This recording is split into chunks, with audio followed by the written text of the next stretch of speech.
Hello, everyone. Sorry about that. Let's get this switched over here real quick. There we go. Hello, how's everyone doing this evening? Welcome to the Planetary Gamers. My name is Brandon. I will be here by myself tonight doing a preparation flight before the Microsoft Flight Sim 2020 game comes out in 2 days. Or I should say it's about 1 day now. So it should be really fun. That's what we're going to work on this evening. And yeah, let's get started on it. So let's see, what's everybody been saying and what's everybody up to? StepSack wants the game to be really good, but says that it's probably going to be an arcade. I'm really hoping it isn't. We'll have to see how that goes. I'm not 100% sure what style of game it is, but apparently, I guess, if you have to buy all the airports, then I imagine that would be how the game would be portrayed. I thought that it was going to be open world like X-Plane, but we'll have to see. I don't have any further details on the game for now, but we'll see how it goes. Do we have the BE 1900? Yes, we do. And a citation? Yeah, we do have a citation. We have the Cessna, I think. Citation 7X.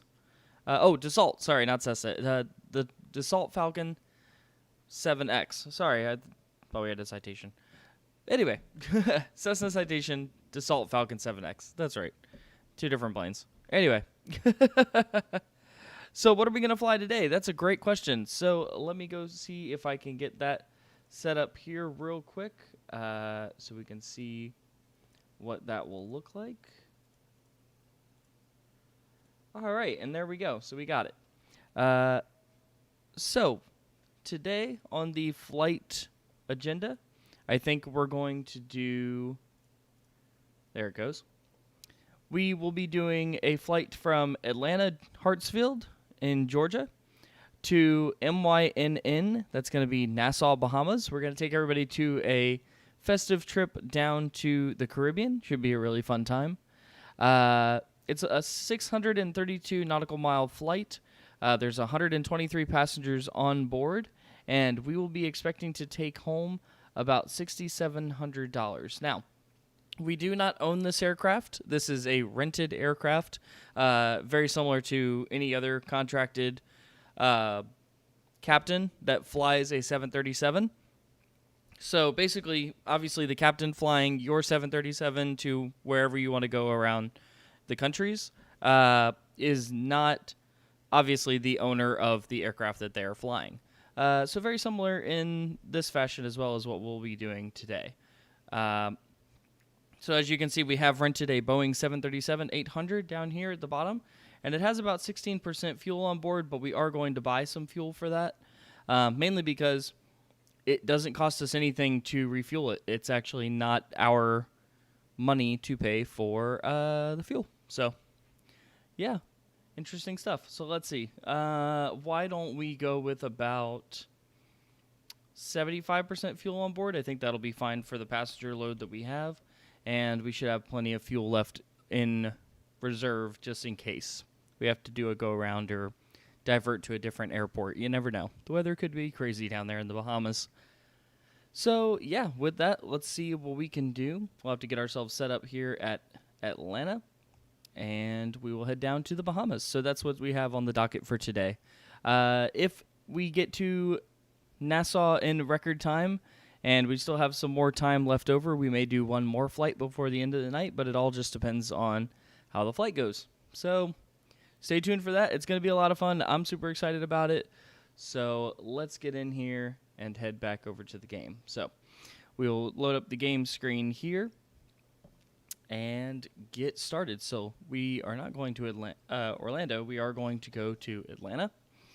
So we will set that up. We will also set up the gate that we are going to start at. I think A1 will do pretty good for us there. Another thing I'm going to be using, guys, is I am going to be using SkyVector, the website SkyVector, to plan out our route.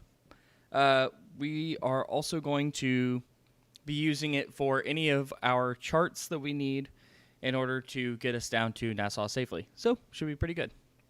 How long is the stream going to be? I'm not 100% sure.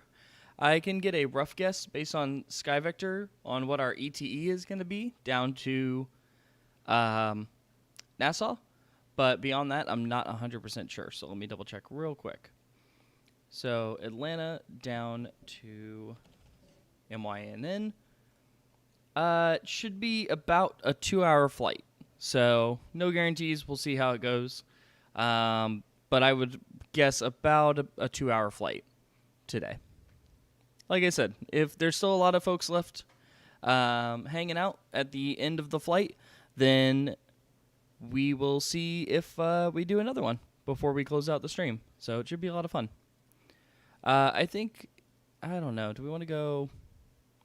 Let's go Alpha 7. Alpha 7 will be good. That'll kind of get you somewhere in the middle, depending. Well, you kind of do want to be in the middle just in case you have to use a different runway. But we hope the wind will be coming in from the west over here, or coming in from to the west, so that way we can take off out at 9 or left, but no guarantees. So we'll see how it goes. Okay, the weather is going to be matching real-world conditions as of this recording, or this stream, I should say. So we are matching real-world conditions, so whatever it is up in Atlanta right now, which it looks like it's scattered, is what it is. We are going to be using a different time, though. Unless you guys do want to fly at night, feel free to leave a message in the chat and let me know if you guys think we should use real time as well. But just be advised that it will be a night flight, so it will be very hard to see anything except for what's going on inside the aircraft. So, or we can set it to what I have here at 12 o'clock local time, or 12 p.m. local time, which would basically just be noon. And that way you kind of can see everything. Yeah, not real time. Yeah, that's what I was thinking as well. Yeah, daytime. Daytime's going to be a big one.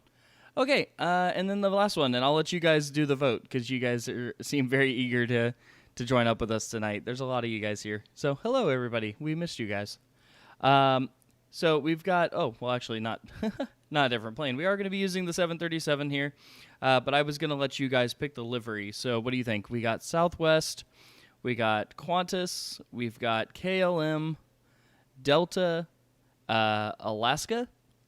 We have, I'm not even sure what this one is. Leave a message in the chat if you guys know what livery this one is here. Maybe it's China. I'm not 100% sure. It looks like it says China on the side, though. And then we also have American, or American, as some of the locals would call it. Southwest? China. Okay, so we've got China, Southwest, Delta. I don't think I had Delta. Did I say Delta? Oh, I do have Delta. Okay.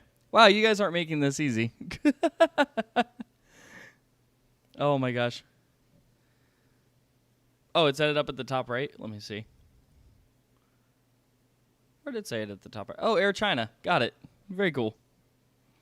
Okay. So, yeah, well, we're going to need a general consensus here. I got a lot of random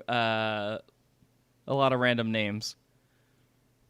We might go with Southwest. I like the color scheme the best, honestly. It has nothing to do with the flight itself. We do have Zibbo. We do have the Zibbo 737. It is way more fun, but it's way more technical. So I'm just going to go with the base model here just to kind of refresh, kind of do a crash course, if you will. Hopefully not a crash course, but we'll see. We're also going to not start with engines running because we are going to go through the pre-flight setup here. So yeah, I think we are all set. So let's do it. Cheat. Yes, put in the cheats. Make sure you use all the op hacks. Oh man. Oh, is the screen really big for you guys? Oh my gosh. I just realized the screen is like huge. Yeah, let me check on that real quick. Let's see. Slide that down. Hey, look. Hey, there we go. Much better. That should help out a lot. I just realized it's massive. Okay. Was it always like that? I hope not. But we'll see. Okay. If you ever buy TBMs for your airline, let me know. Oh, dude. I would love to have a TBM. I watch a lot of Steve Okanivo's videos, if you guys know who that is. You recently bought the Hot Start, and it's incredible? Ooh. That sounds awesome. How are you doing? I'm doing great. How are you, VG Aiden? People say it's quite good for FSE. I haven't played... Oh, well, yes, I've played FSE. I haven't played FSX. Sorry. They're very similar. One letter off. But yes, the TBMs are really, really good on FSE. Because they can go over, I think 350 knots, and they're only a single turboprop plane. They don't even have twin engines. They just have one prop, but they're really good. They really do put some miles on them for sure.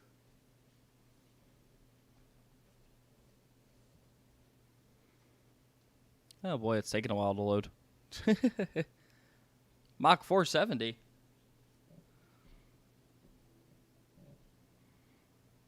I have to remember how to convert that. I always forget because I know they do climb. Well, that's the cool thing about them too is they do have the oh gosh, what is it? The onboard pressure system, so that way you can go above 18,000 or 15,000, 18,000, somewhere in there. Again, I'm rusty, guys. I'm rusty. I gotta get retrained. I have to get good again. It's like 330 ground speed, I think. Yeah, that's what I was thinking, right? I was like 350 ground speed. Yeah, that's what I was thinking too. Let me see. I'll do a Mach 2 knots conversion here. See what that is. So let's see. So you were saying it's 0.47? Yeah, 0.47. Yeah. So yeah, 313. That's 313 knots. This is a good game. Oh, yeah, it is. I'm probably going to ever feel like flying FSE. Oh, yeah, you should fly FSE, man. It's awesome. I love it. I absolutely love it. That's all I do. As soon as I got FSE, I realized that I was never going to just fly for myself again because it just adds that small extra layer of immersion. So rather than just taking off and thinking that you have 4 people on board, you actually have 4 people on board. It includes the weight into the simulator. The fuel is calculated. You have to pay for your own fuel. Now, obviously today, because we are renting a Boeing, we don't have to pay for the fuel. So we're just flying for the airline. We're not actually owning or paying for any of the fuel on board. So... kind of annoying, TBH, since you take longer? What do you mean it takes longer? Okay, so I'm going to look up the, let's see, checklist here. I got a couple new mods for you guys too as well. Or not mods, I guess, but they are plugins that you guys may want to check out in the future. So a couple things that we've got on board today. We are going to be using, you can use this ground window, excuse me. You can request a refuel truck, request pushback, but I'm not going to use this ground services for pushback. I'm going to use the better pushback module because it's worlds better. I mean, leaps and bounds better. We are using FS Economy, so that's this X Economy plugin here. And we're also going to be using our handy dandy AviTab and the terrain radar. So even though we won't really need it, obviously we're going to the Bahamas, so the highest terrain is going to be like 100 feet. But the AviTab is number one. This thing is amazing. If you guys don't have this in your flight simulators, make sure you go download it today. It is awesome. So what you can do here is, I didn't do it ahead of time because I didn't know where we were going ahead of time for the live stream. But you can put your charts in here. And we actually do have the Atlanta chart in here already, which is kind of convenient. But yes, you can look at all your charts in here. It's very, very good for that. You can click and drag it to any size that you want. So if I want to make it bigger, obviously I can do that. It's just good all around. I mean, it's really, really fun. Now, it doesn't put your plane on this chart in particular, but what it will do is allow you to go to the home page, and you can actually open up this maps key here, and there you go. So now you have a full satellite view of not only Atlanta Hartsfield Airport, but also the entire surrounding city around it. And this pulls from Google Maps. So you can get all kinds of data. So see, you can see that we're here at section C. Hartsfield, Atlanta is broken up into A, B, C, D, E, and then I think it all the way to N, I think, or something like that. But yes, so we are in section C, and you can use this for your taxiways as well, but unfortunately it doesn't label the taxiways, so you kind of have to know, or have your charts brought up also. But that is a way for it to track the plane, because you do have your plane icon here to have that, so that's really, really beneficial. And then on top of that, you can put in your airports. So let's say I needed to look up some codes for Atlanta, or not maybe codes, but just more like like radio frequencies and stuff. You could pull this up, go in here. Now you've got all the ILS approach frequencies available at Atlanta Hartsfield Jackson. So pretty cool stuff.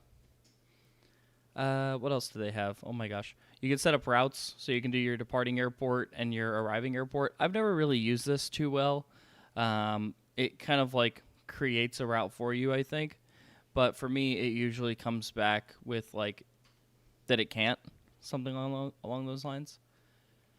But yeah, so these are all the things that you can plug in. I think today we're just going to go direct. I don't think we're going to actually put in all of these different things. But if you did want to get a route, you could put in all of these different waypoints to get there. Where is Sarah? Sarah's here. She's not on the stream tonight. I'm just doing the stream by myself. But she's here. She's around. What ground service is that? How do you use XPU IPC? This is a long rant about Avitab. I like Avitab. When is Minecraft coming back? That's a good question. Because of the hype around the new game for Microsoft Flight Simulator, I think we're going to lean closer to doing that for now. But I can promise you guys that when the hype for that game dies off, we will be moving back towards things like Minecraft and basically a lot of the other games. You know, this one and a bunch. So, but don't worry, we are still doing. I do want to say that we are still doing the daily series. So if you're enjoying Luigi's Mansion or you're enjoying Crash Bandicoot, we do have a lot more of that coming. And then we also will be finishing up Half-Life as well. So we plan on doing episode 1 and episode 2 for Half-Life, but just note that we are going to be doing a lot of Microsoft Flight Simulator because it is brand new and it comes out in 2 days. So, yeah, so let me see here. I got to bring up my checklist. And then we will get started and get out of here. Really enjoyed Monopoly. I know, Stevzak, we were planning on doing Monopoly for like 3 or 4 episodes at least, and maybe even more, but it literally didn't last that long. We thought that it was going to be long. We thought it was going to be fun, or it was fun, don't get me wrong. It was super fun, but we thought that it was going to be a lot longer series. And then come to find out, we absolutely just destroyed each other in a matter of 2 episodes. So, I mean, hey, what are you going to do, you know? Next time, please don't play with that houses thing. Yeah, I know. That was it's pretty broken. Not going to lie. We weren't sure what house rule. We wanted to play with house rules, but we weren't sure what house rule to do, and then when we did it, it was literally impossible. Like, it just broke the game right off the bat. So, anyway, okay, pre-flight checklist time. Let's make sure, let's see. Pre-flight checklist, parking brake set, battery guard closed. Let's see. Yep, guard's closed. Standby power. Guard closed. But if I close it, it automatically turns it on. So we may want to just leave that open. Left center fuel pump as required. APU start. APU generator on. This is all the pre-flight checklist? What?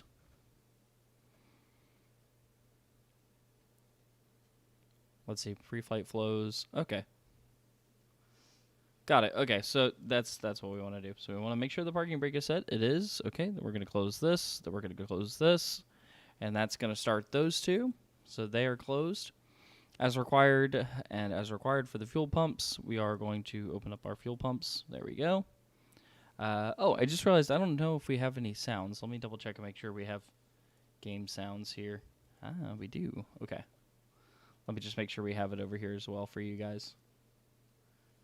And there we go. Okay, now you guys should be able to hear this. Can you hear this? Let's see.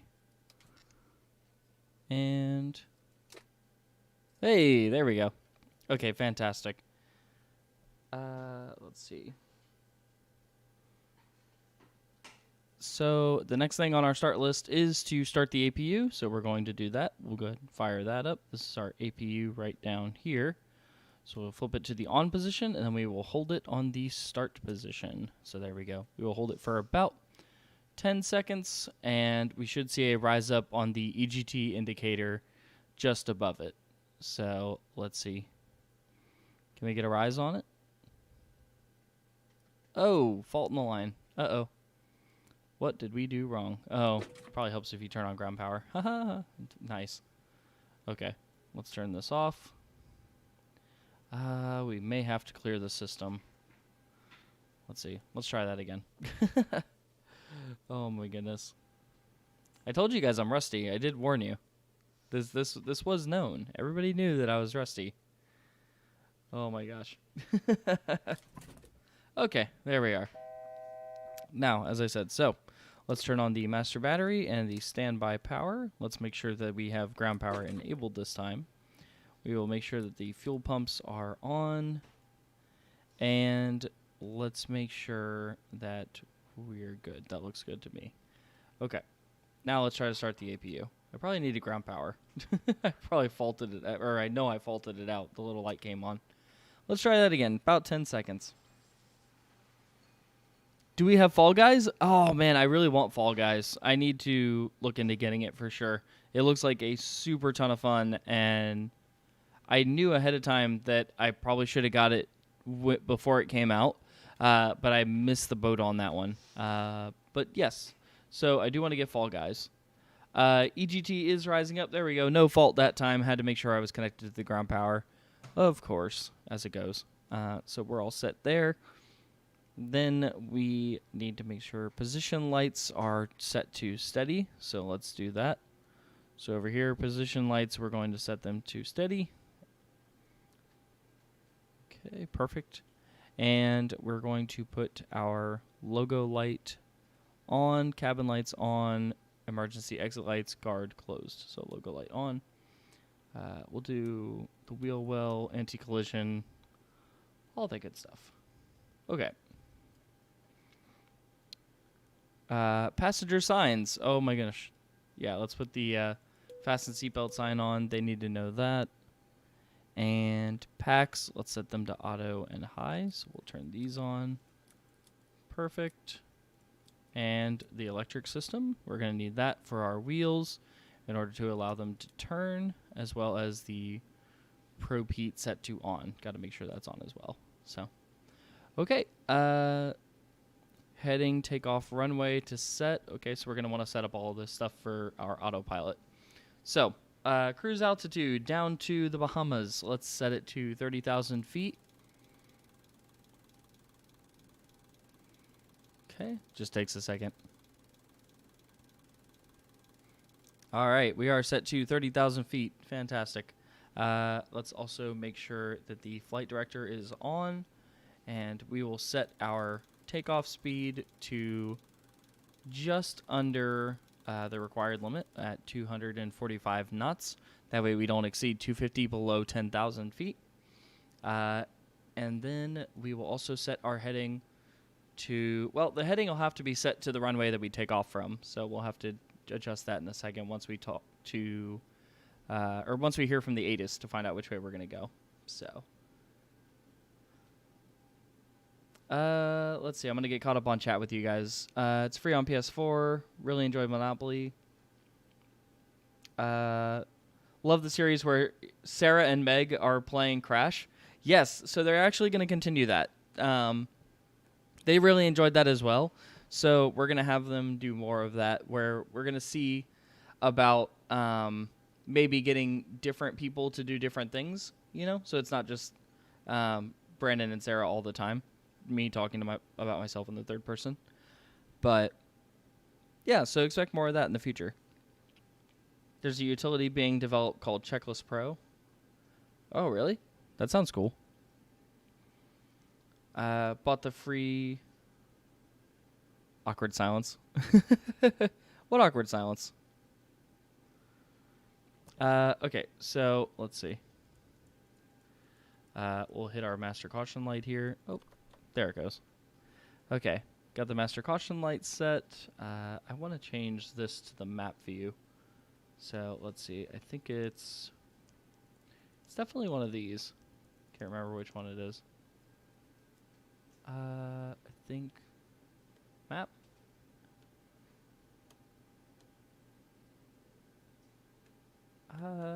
Yeah, I think it's...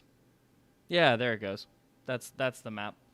Fantastic. Also, that's the terrain plugin that I was telling you guys. VGAting got ignored. What do you mean?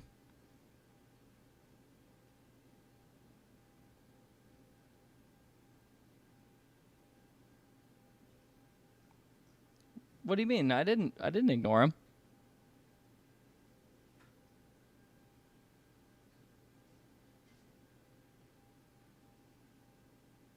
I don't think so. I think he asked let me see. He said he asked about the Fall Guys, and I explained it, and then he asked where's Sarah.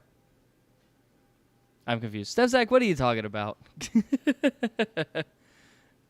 Oh my goodness. Anyway, but yeah, so what I was saying, guys, is this right here, this light up here on the dash isn't normally here. This is part of the terrain plugin that I have for the terrain radar. And so those are a little bit of hills that are out just north of, just to the west of Atlanta Hartsfield. So pretty cool stuff there as well. Definitely check out that if you don't have that in your simulators. So next thing's next. Stuff's that confusing everybody in here. Best bros. We are best bros. I know I'm terrible about responding to you guys' messages on the Discord, though, so I do apologize for that. So we'll turn on the APU gen here. We'll get going on with our checklist again. Okay. So transponder flight plan clearance. Let's see. We've already done all of that. Okay. Auto brake. We got to set our auto brake. Okay. Set to 3. All right, and I think we are ready to listen to the ATIS. I don't think there's anything else that I need to do. We'll turn on your yaw dampener as well. Okay. We'll turn these up. Gotta get some lighting, right? Gotta have good lighting. Okay, crossfeed pump on. And yes, I believe we are ready to listen to the ATIS. So here we go. Let's go over to our charts here and look up the ATIS for Atlanta Hartsfield. Okay, airport diagram. Okay, so it's 119er.65. So that's what we're going to go ahead and put into our transponder here. 119er. 65. Perfect. Okay, and here we go. Atlanta Hartsfield Jackson information Victor. 1500 Zulu weather. Wind 330 at 5, visibility more than 10. Sky conditions 5,500 few, 25,000 few, temperature 30, dew point 18. Altimeter 2993. Arriving runways 26 right, 27 left, 28, departing runways 26 right, 26 left, 27 right. Advise on initial contact, you have Victor. Okay, so we have Victor, so we're going to use that. I think, let me see. Should be able to turn off comms, so that way we don't have to listen to it, but we'll just switch it over here. Okay, so we have Victor. We will go ahead and put in, I believe the altimeter was 2996, is what he said. We'll have to listen to it one more time, that way I can hear it. Atlanta I think it was Hartsfield, 2996 for Jackson, the Victor. indicator. 1500 Zulu weather. Wind 330 at 5, visibility more than 10. Sky conditions 5,500 few, 25,000 few, temperature 30, dew point 18. Altimeter 2993. 2993. Arriving runways 26 right, 27 left, Got it. 28. Thank you. Okay, so 2993 in the Barrow is what we're going to put in. That way we know what our current altitude is. Right now our current altitude is about 1,000 and, let's say, 18 feet. So not bad there. Also, VG says, tell Sarah that we said hi because Stefzak said that he heard her sneeze before.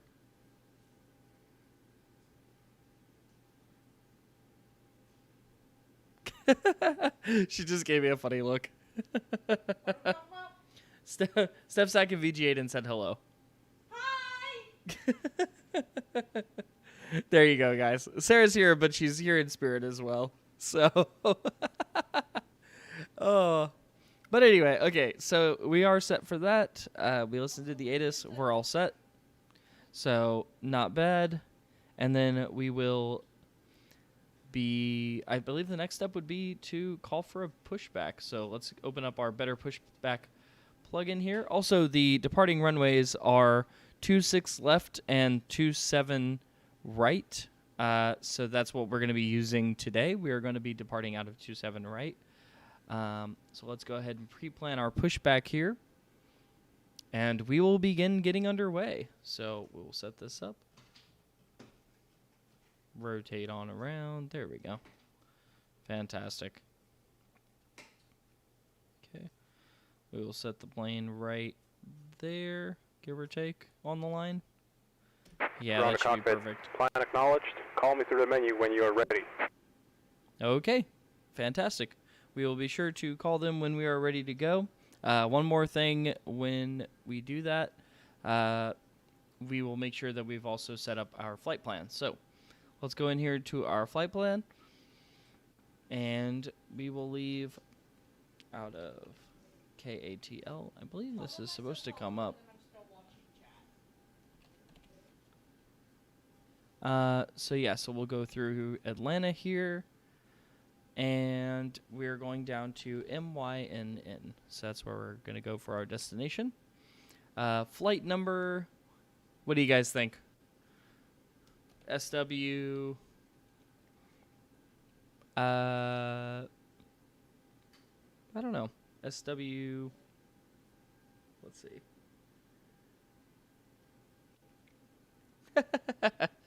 Stefzak. That's a good joke. Mike when Sarah sneezes, 3 continents away. Sound. Mike when Sarah moves her face an inch. Silence. Oh, SW420? Nice. SW420, that's our flight number. Outstanding. What would we do without you guys on board? We'll just pretend that you guys are all in the back, huh? That way you're sitting in the back seat. That way you guys can complain when I have a bad landing. Okay, so we're going to go ahead and execute that. We should be departing out of runway 27 right. So that's the runway we're going to try to take off out of. So we'll put that in there. And then we're also going to arrive at ILS 14 at MYNN. So we're going to put that in as well. Now, if we go here to look at our legs, we can just move this to here and execute. So there is our flight plan all set up for us. So not bad. So we'll keep an eye on that as we go. but I think we are ready for pushback, so let's go ahead and give the guy a call. So we'll make sure that we go outside view here real quick to our plane. There we are. And we do have all of the ground crew, ground services available. But we are going to check and make sure that all of the doors and hatches are closed, and it looks like they are. And you can even hear the APU running and see the little smoke there as well. So this back here in the tail is the APU generator running. So we will double check. Everything looks good. We got our beacon on, and we are ready to call for pushbacks. Let's go ahead and give them a call. We're ready to start our pushback. Let's see what they say.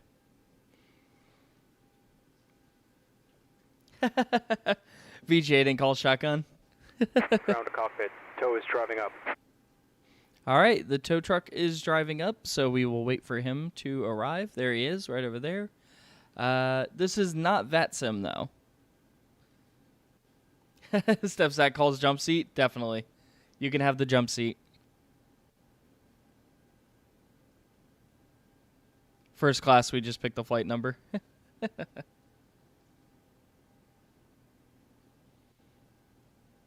Very nice. So, VG Aiden, I did not have Panda today, but I did have Panda yesterday. These are facts. These are things that happen. Also, if you'll notice, the cockpit door is closed. And the cool thing about this model is that you actually can open this up and see all the way into the back. So if you look there, you can actually see all the seats going all the way to the back. But we will close the door and get back in our seat. So there's the push truck coming to lock into the wheels. It's actually pretty cool. You can see we have a lot of camera angles with this as well. So you can see the push truck is coming in to lock into the wheels. But also with this plugin, you can actually set it up that you can see from the point of view of the driver as well. So if you go tug cab view, you can actually see the plane. And so there it is. Check that out.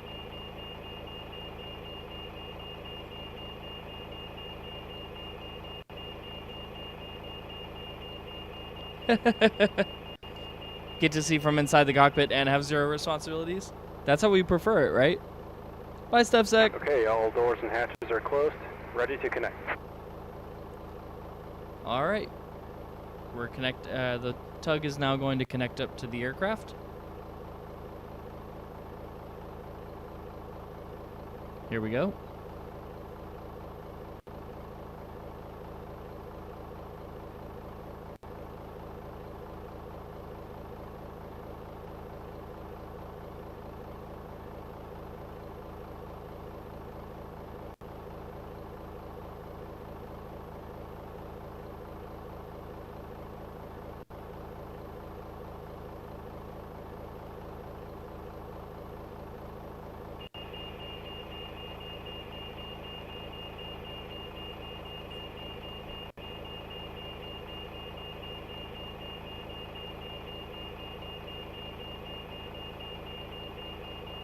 I figure this is more cinematic, so I didn't want to say anything.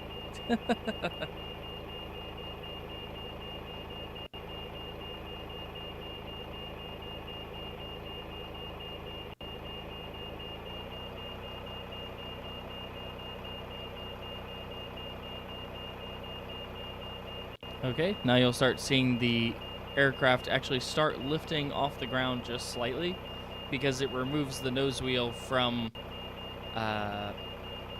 sitting on the ground. You streamed today, VG Aiden? That's sick. What did you stream? Connected and bypass pin inserted. Release parking brake. Alright, so he requested us to release the parking brake, so we will go ahead and do that. And there we go. Starting pushback. And you may start engines. Okay, so he's going to start pushing back our aircraft. We can start our engines, as he said. But before we do, what we're going to do is just do one more look around. Okay, and as you'll see, we have started pushing back. So, pretty cool. Pretty cool, pretty cool. Okay, ground power has been disconnected, so we can go ahead and switch that off. We haven't been using ground power this whole time.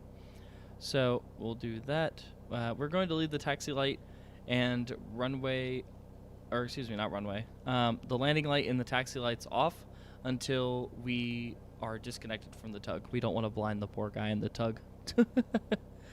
So we will go ahead and start engines now. So we'll fire up left engine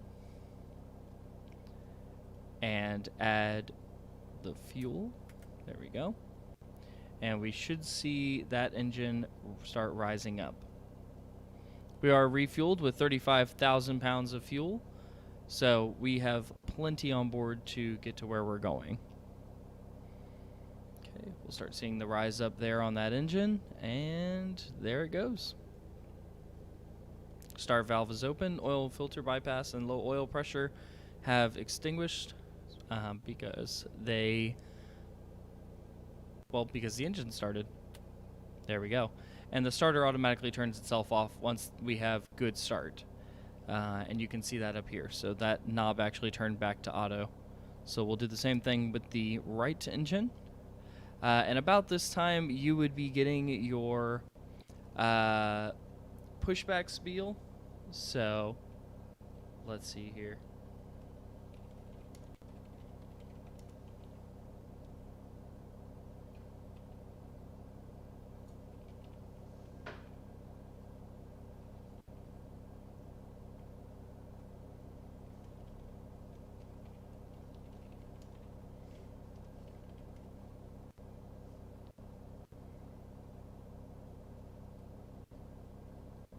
Okay, there we go. And we've started up the right engine, but we'll go ahead and add fuel there. And we are good. So now we have 2 engines running. We are about lined up onto our taxi line here, so we'll be ready to take off. Okay. Did you guys want me to run through the entire safety demonstration?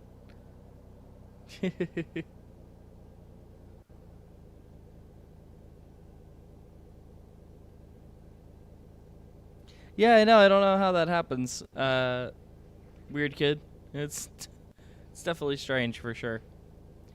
Well, because Stefsack's not here, but I know that he requested I will go ahead and do the pre-flight spiel. So, ladies and gentlemen, this is Captain Brandon Operation speaking. complete. Set parking brake. Oh, we'll go ahead and set our parking brake here.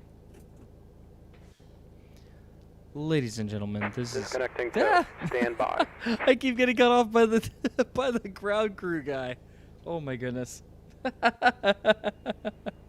Oh, that's crazy. If he's done. Ladies and gentlemen, this is Captain Brandon speaking. I am going to be your captain for this flight. On behalf of myself and the entire crew, we welcome you aboard Flight Southwest 420, Blaze It. Non-stop service from Atlanta Hartsfield, Georgia, down to MYNN Nassau, Bahama. Our flight time today will be roughly about 2 hours. We will be flying at an altitude of 30,000 feet with a ground speed of insanely fast. We will be making sure that all of you get there safely, so we appreciate your flying with us today.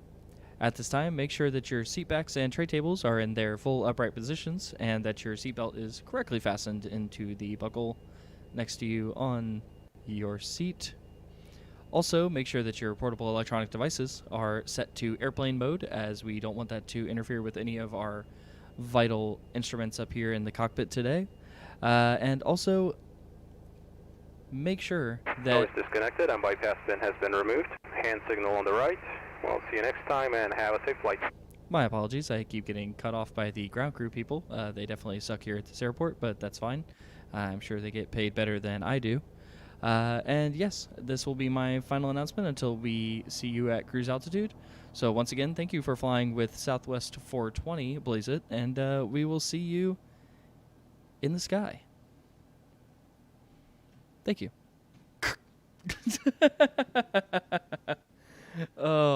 Okay, so yes, so we're going to turn on our generators here, and it looks like the tug is moved out of the way. We're going to wait for his hand signal, and then we will be heading out. Finally. All right, let's see. Does he give us the signal? Awesome. And there's the bypass pin in his hand as well, so we are ready to roll, guys. Let's do this. So what we're going to do is we're going to tap the brakes. There we are. I will be using rudder pedals for this little maneuver, so that's why I'm able to do it without using the mouse. But yes, so we're going to be giving it just a little bit of throttle here, and we'll be heading out. Let me make sure that there's enough sound for you guys to hear it. There we go. Okay, add a little bit of throttle. There we are.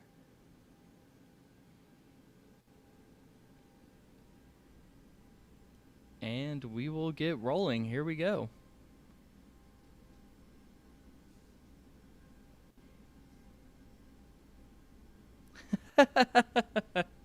Nice. It looks so real, right? So there we go. Okay, so now we are taxiing. We will pull up our chart here, make sure that we know where we're going. We are at ramp 3, and we are cleared to runway 27 right. So we're going to be taking Lima to Alpha, and then that'll work. So we'll go ahead and stop here real quick for the traffic. Okay.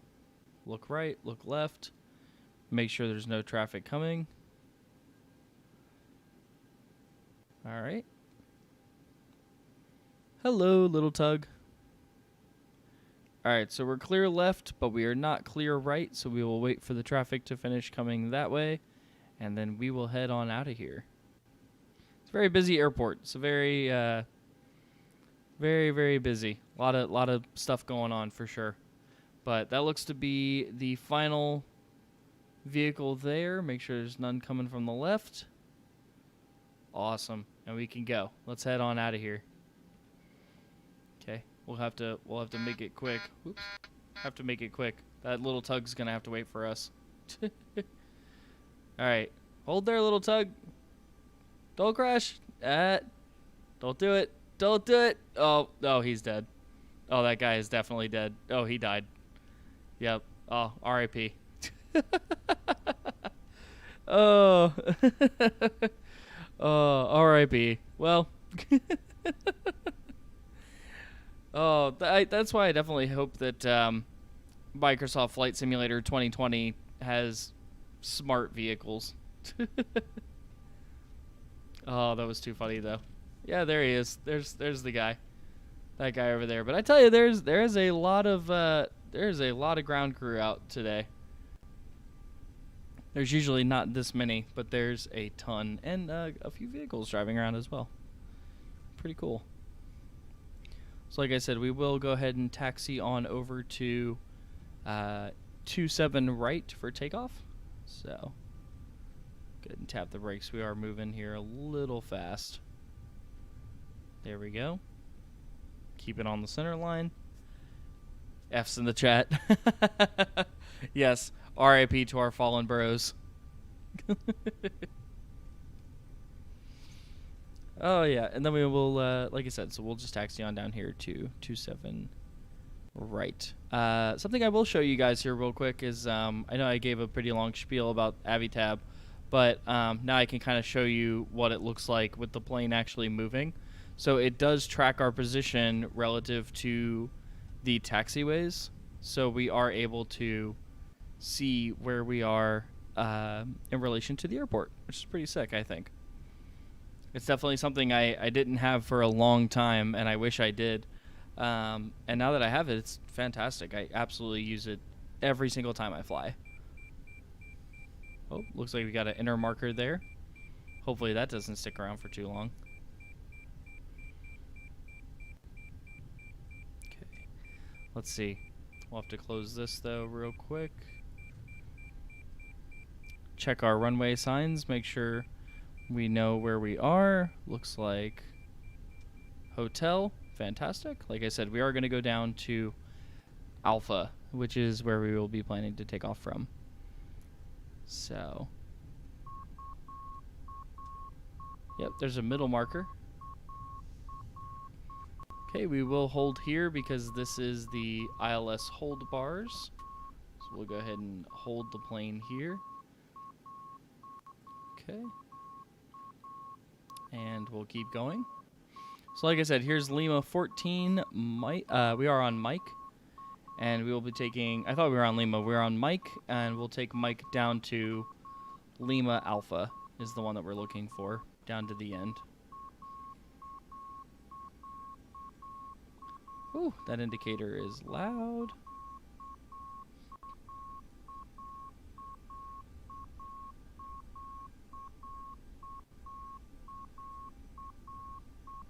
I wish I could disable that that indicator, but we'll just go ahead and cut the sound here for now, till we get up in the air. You should get one and join the Planetary Gamers server.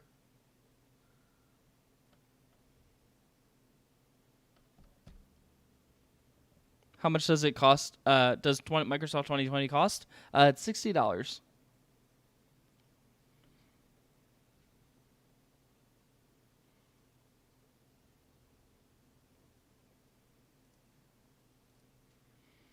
Okay, we'll keep rolling here.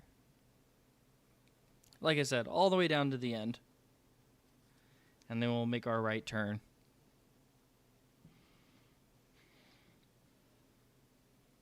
There we go. We're going to be using not the whole runway, but we will be using a majority of the runway, so we need as much as we can use. So here we go. Make our right turn here.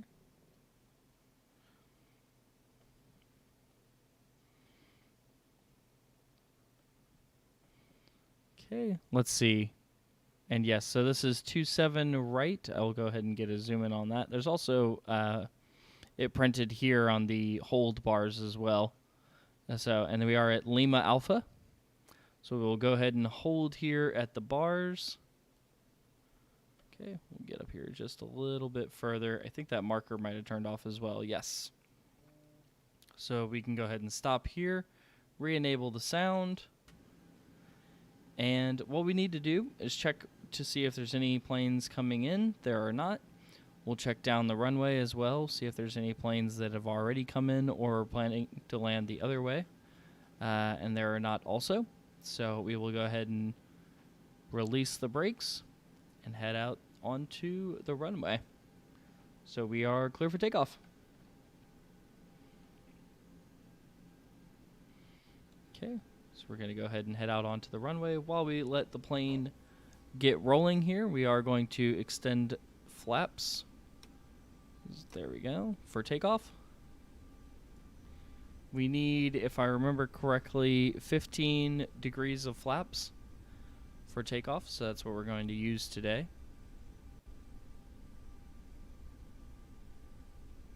Okay.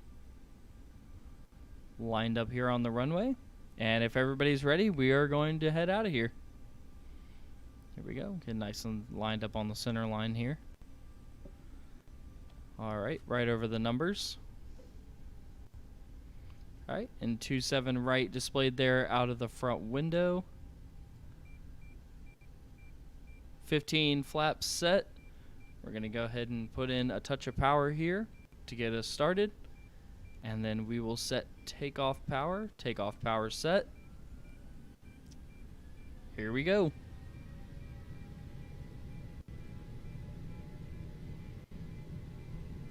Okay, takeoff power is set. We're going to try to keep it here on the center line as best we can. There we are. 60 knots.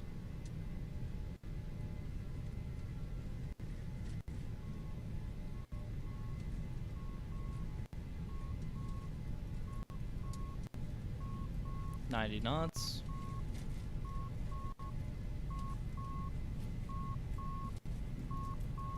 .110.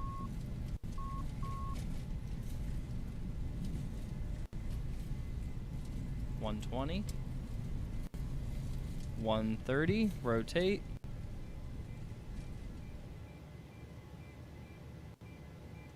All right, positive rate. We're going to tap the brakes, go gear up. And we are in the air, guys. Fantastic. Almost used about half the runway, but not too terribly bad.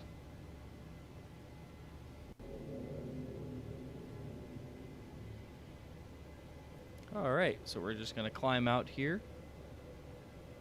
About 2,000 feet per minute on our climb. Going to go ahead and set our flaps back to 0. And we have our gear out of rotation, so now it is fully up as indicated. We'll go ahead and set our speed indicator here as well. There we go. So auto throttle is set, speed at 245, so it's going to top out at 245. We're going to set our VS to about 3,000 feet. There we are. Fantastic. 3,000 feet per minute is our VS. And we will begin a slow, gradual turn around to the left to join the pattern. And then we will head out of the pattern to Nassau, Bahama. Hello, Steph Sack. Welcome back. In a deep voice, this is your co-pilot, VG Aiden here. We hope you enjoy your flight here at Southwest Airlines 420 Blaze It. There we go. Nice bank turn over, so that way we can head on to Nassau, Bahama. Bank angle. All right. Let's shallow it up here a little bit. Make sure that we are set to go in FS economy. Definitely don't want to miss out on any of that sweet, sweet money. Here we go. It's loading now.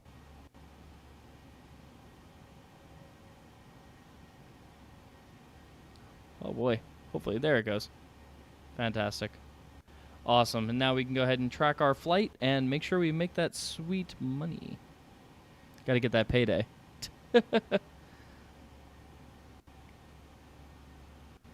Wow, you are just climbing? We hope you enjoy your ride straight down because I promise just me to crash the plane. Very true. All right, we'll go ahead and set our LNAV here. And we will have the plane align with the magenta line to head down to Nassau, Bahama. So here we go. Let's get a view out the window. Here's our plane. There's the airport right over there to the left. Get a zoom in on that. So there's the runway that we just took off out of. We bank around to the left and head on down to Nassau, Bahama. So it should be a fun flight. I'm really looking forward to it. This is going to be a lot of fun. Ooh, we might even go through a little cloud here.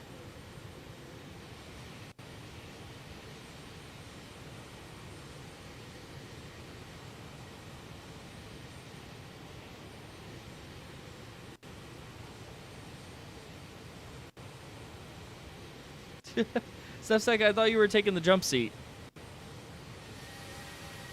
There we go. Climbing on out. We'll head back into the plane. Make sure we keep an eye on our indicators here.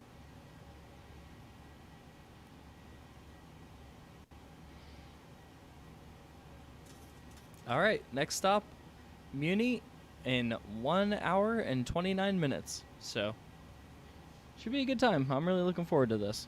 It's been a while since we've done a flight together. Oh man, look at the clouds out there. Very, very cool. We are definitely very high up already. We are currently sitting at almost 10,000 feet already.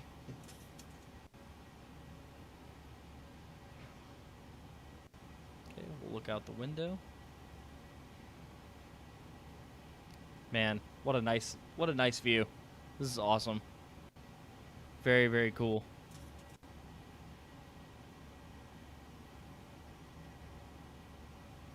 You can see your house from here. I was gone for like 30 minutes. How are you just now taking off? I like to talk. What can I say? Nah, we had to go through the pushback. We had to go through some more checklists. You didn't miss too much. But yeah, we just now took off.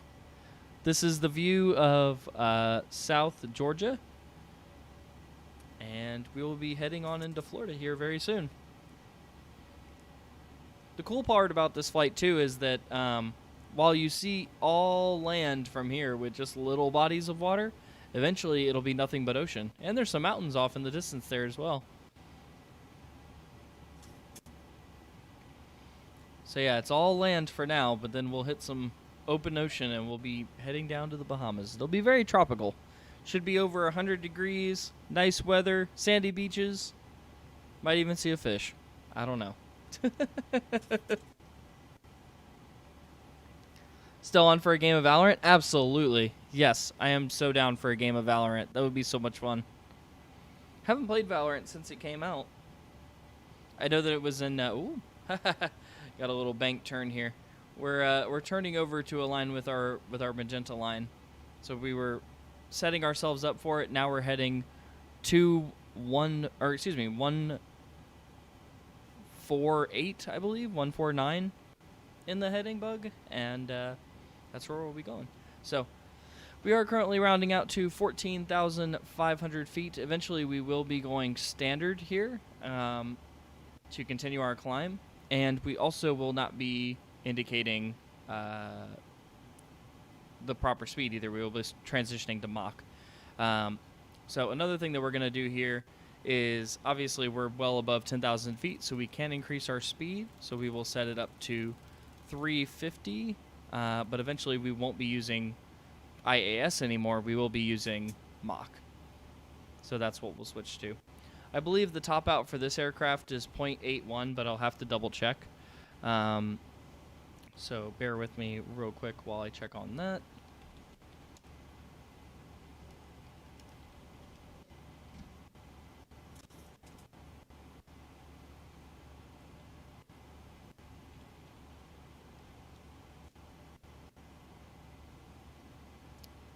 It says the cruising speed is 0.79, so it's a good thing that I double checked on that. So we will be cruising at 0.79 at 30,000 feet. The ceiling altitude for this aircraft is 41,000 feet, but I don't think that we need to exceed that. We're going to basically just go to 30 and call it good.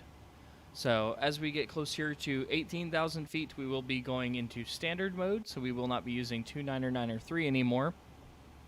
That way, all aircraft are flying, any aircraft that are flying above 18,000 feet, and there it goes, 18,000. So we'll hit the standard button here, and you'll see it says STD. That does stand for standard, and that's what we'll be using as our altimeter from here on out until we drop back below 18,000 feet. So, not bad. Hello, Austin. Welcome. Welcome aboard. I'll be your chief captain today. What state do you live in? Just me, if you don't mind asking. Oh, no, we know. It's Florida. We're located in Florida.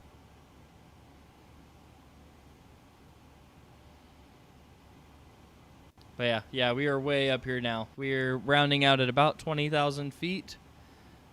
Should be smooth sailing from here on out. I think this is going to be a very, very clean flight. I know it said that there were some scattered clouds at Atlanta, but it's definitely going to be clearing up as we get closer to the Bahamas and as things heat up. So I hope you guys brought your bathing suits. It should be a lot of fun. We can go swimming. We can see a dolphin. We might even grab something to eat. I don't know. I'll let you guys pick when we get there. We're heading down to MYNN, good old MYNN, down at Nassau, Bahama. We're going for a vacation. We're gonna have a vacation today. So the weather looks nice. It should be over 100 degrees. Sandy beaches, blue oceans, blue skies, white clouds. It's gonna be a good time. Go ahead and increase our background lights here. There we go. Fantastic. We are currently at 22,500 feet. Because we're above 18,000 30,000, like I said, we are not going to use the IAS mode anymore. We are going to use the Mach setting. So we'll switch it over to 0.79, which is going to be our cruise speed today, as required by the specifications for the Boeing 737. So it'll be fun. This will be great. Okay, and still climbing at about 3,000 feet per minute.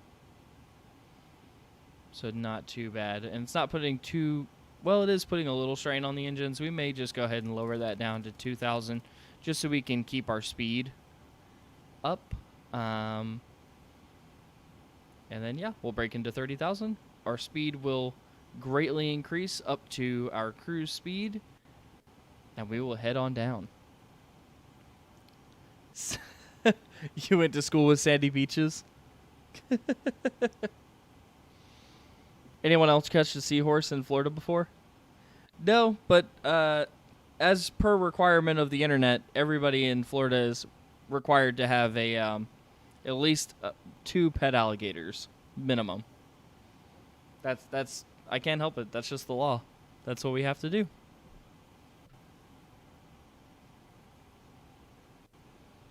You caught a snake? Wow, that's cool. That's super awesome.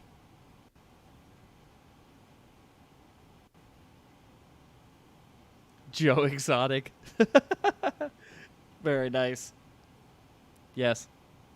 Did you use an Australian accent while you tried to catch it? That's a requirement also. If you play with alligators or snakes, you have to use an Australian accent.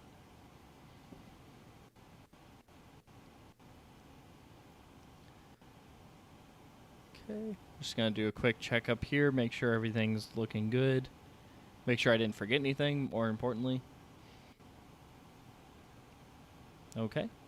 And the other great news for all you crazy passengers in the comments down there, I will undo the fasten seatbelt button as soon as we hit 30,000 feet. So be ready for that as well. That way you guys can stretch your legs, move about the cabin, harass the flight attendants, you know, whatever you want to do. It's your flight. Can confirm has a gator pet.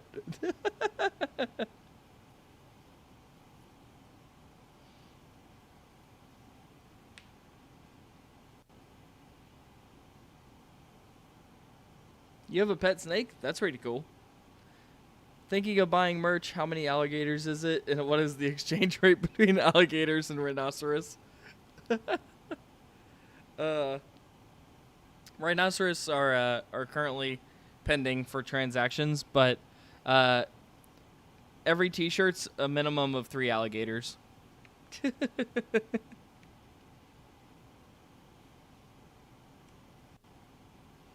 But we currently do have a sale going on. I don't know if you guys knew about that. For every 3 alligators, you can get 1 shirt and get the second one half an alligator off. You can choose which end to send.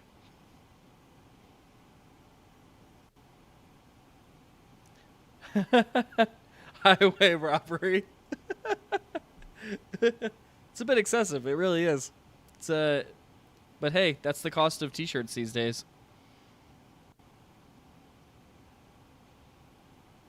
You have a pet snake named Noodles? That's adorable, and I love it. That's literally my favorite thing today. Can I have it signed by Brandon, Sarah, Meg, and Squiggle? And Austin, but yes.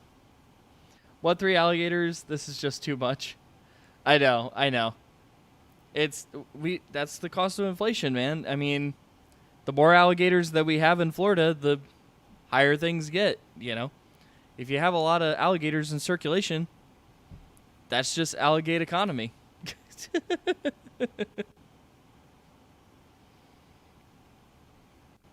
I don't control the amount of alligators that are in circulation, unfortunately. You have a pet rock named Rocky? Did you put a little hood on it and make it run up the stairs?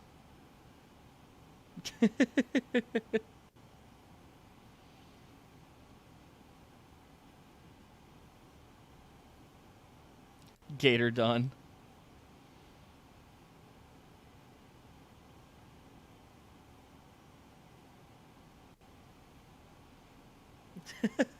The gators are inflating the economy.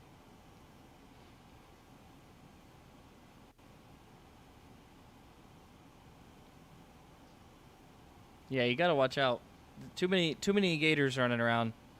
That's not good for anybody.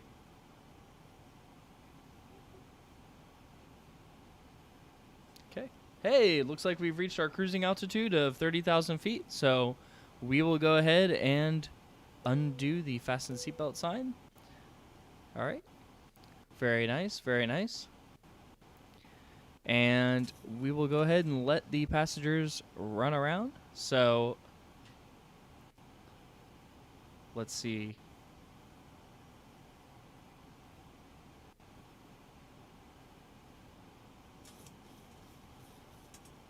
Ladies and gentlemen, I have turned off the fasten seatbelt sign. You may now move about the cabin. However, we always recommend that you keep your seatbelt fastened while you're seated. In a few moments, the flight attendants will be passing around the cabin to offer you hot or cold drinks, as well as breakfast, dinner, a light snack, or anything that you prefer. Today's meal of choice is, of course, alligator, as they have completely trashed the economy and are definitely no longer in high demand. So feel free to pick up your free alligator today. Alcoholic drinks are also available at a nominal charge.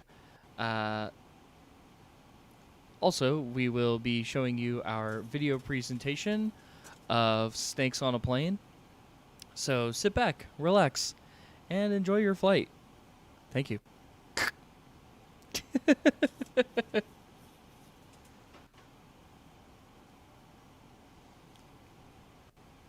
Okay, let me see what everybody's up to in here.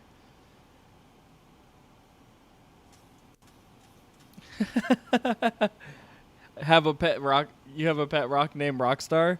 That would be sick. Let's see. You shouldn't have let my rock run around. What is happening in the chat right now? There are too many dadgum snakes on this dadgum plane. Indeed, yes. Airline food, am I right? Yes. Just like the meme. What? It's all alligators? Always has been.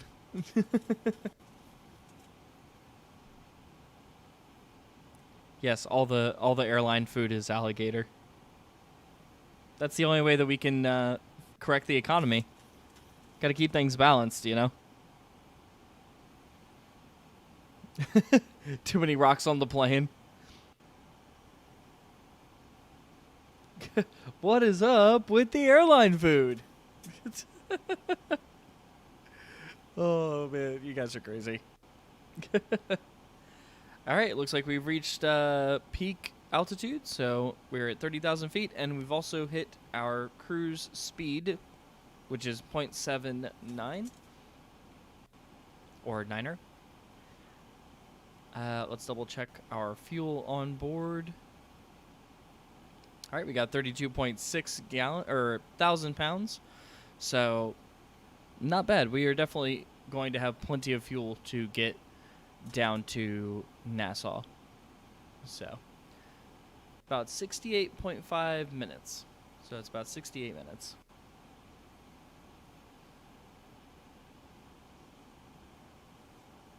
Hey, pilot.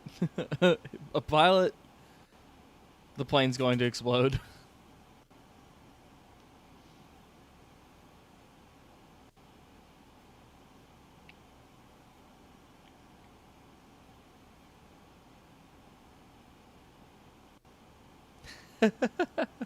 I read your comment stuff, Zach. Just letting you know. Landing gear are not up. Yeah, they are. You want to see?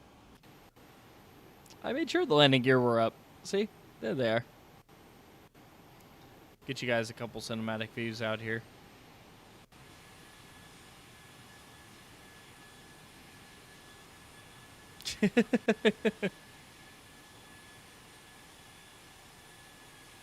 There we go.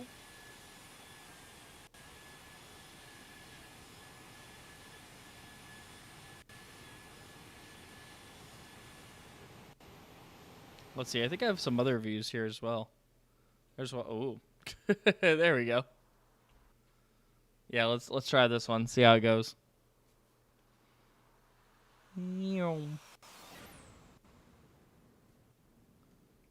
Okay. This is one from the ground, but I can't even see us because we're at 30,000 feet. All I see is literally just the line. There we go. That's a pretty good one. Okay. Can we see our captain in there? Let's see. Yeah. There we go. Try out a bunch of these different camera angles. See if we like any.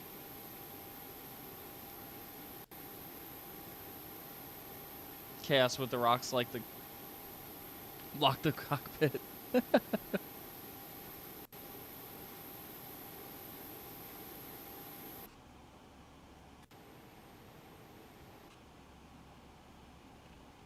Okay, there we are.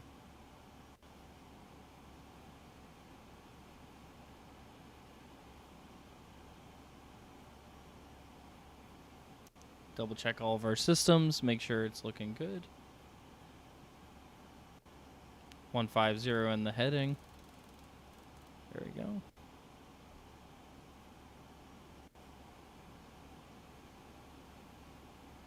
And so far, so good. I know we're still about an hour out, but I think I might go ahead and put in the ILS numbers. That way I remember them. So we'll go ahead and set those up as well. So, MYNN, runway 14. Let's see. We'll go ahead and program the ATIS for when we need it. So it's going to be 118.7. There we go, 118.7.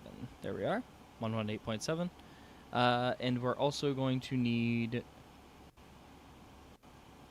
the ILS.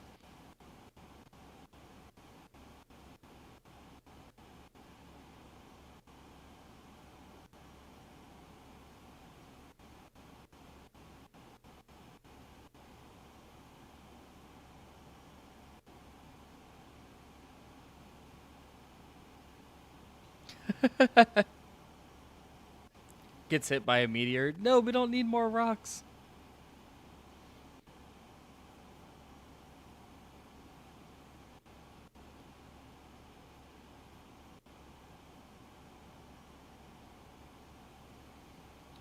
Let's see.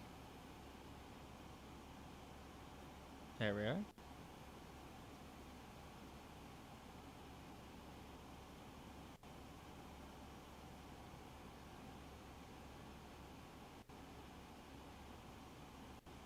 I can't seem to find the ILS for runway 14. I'll keep looking though.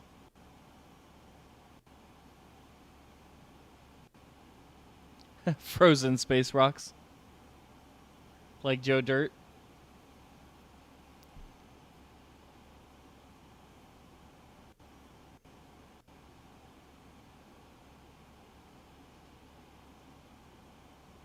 It's like a big old hunk of space poopy.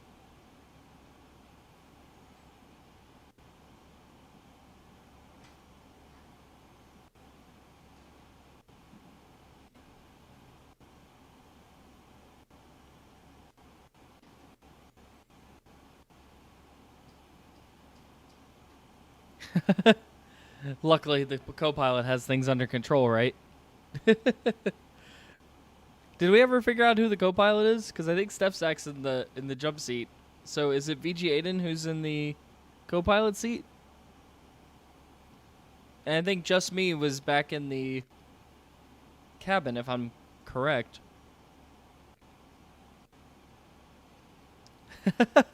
Big ol' hunk of cold poopy gargar. Absolutely.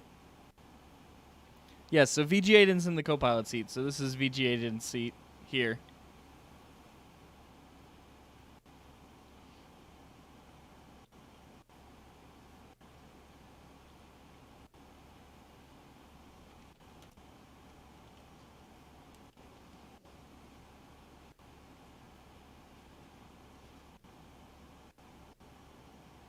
I'm trying to find. I'm sorry, I'm not saying very much, guys. I am trying to find the ILS approach for Nassau, but I'm not finding it. Oh, I think it's 110.10. So we'll go ahead and put that in. So 110.10. There we go. Awesome. Okay, so now we're all set up for the ILS at MYNN. So should be pretty good. He's in the cabin with me.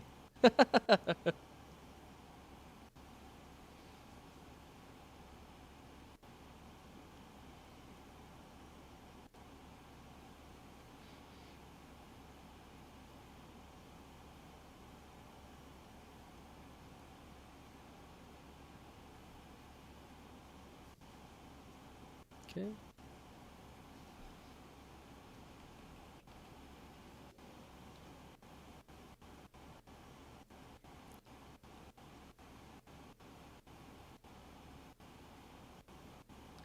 Things are pretty quiet up here in the cockpit. It's beautiful out though, man. Holy cow. You can just see everything. Every little detail.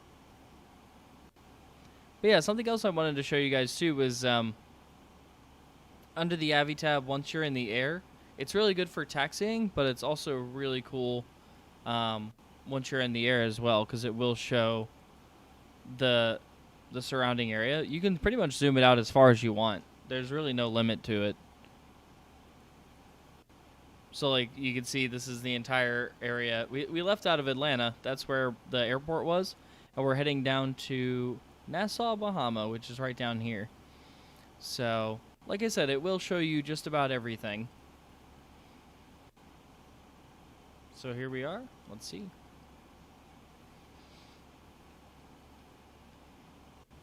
Okay, we're flying just east of Albany, Georgia. On down past Valdosta, and then we will be into Florida, where we keep all of the alligators for the economy. Okay. Whoop. Okay.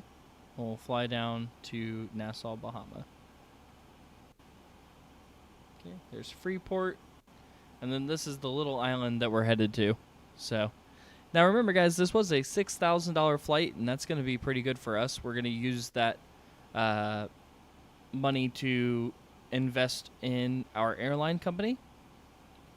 Obviously, not Southwest, which is who's going to pay us the $6,000 for this flight, but we will use that $6,000 to build up our own airline company, which, if you would like to join and have an FS Economy account, you can. We are open to taking on new pilots at this time. So if you have X-Plane or any other flight simulators that you enjoy flying, you can join us there. And it's a good time. We do have an airline that you can join. It's called ETE Airlines. Oh, VG Aiden's leaving?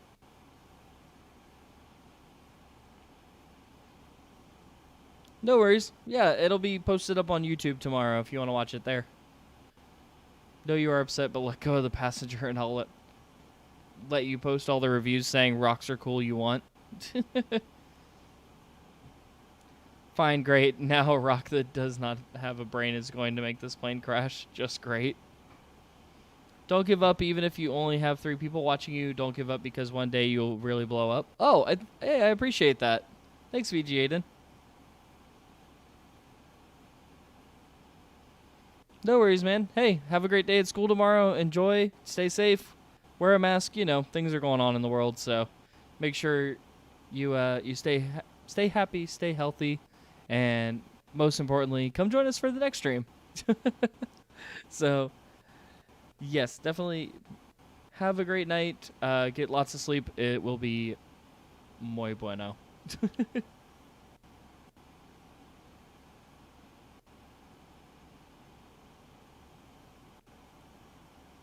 go ahead and zoom in here. See what's underneath us.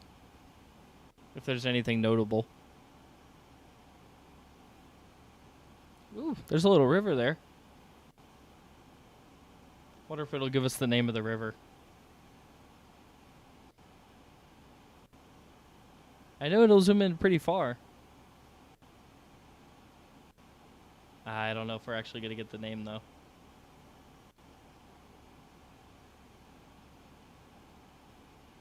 Tell Sarah you said bye. Sarah, VG Aiden says bye.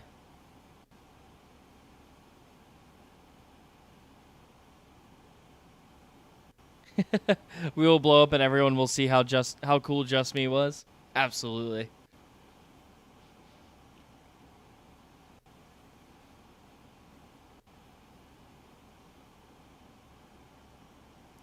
I just realized The Rock isn't wearing a mask. Oh no. How did they make it onto the airline? Oh, Sarah says bye, VG Aiden.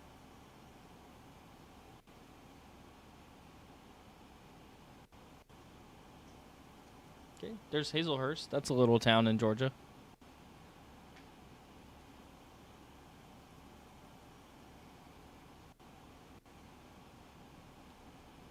The Rock has been neutralized. Good work, Steph Zach.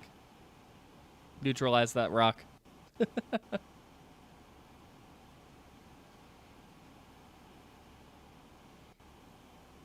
let's see.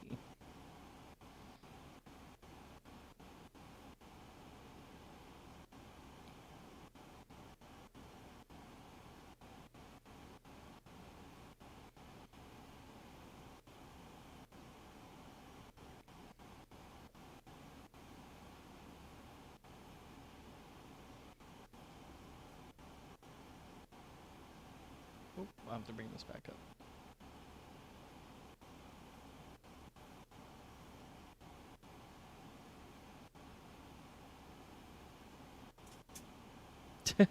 I had to do it. I'm sorry, Rocky. It had to be done. This is quite the dramatization of happening in our chat stream here, Steph Zach.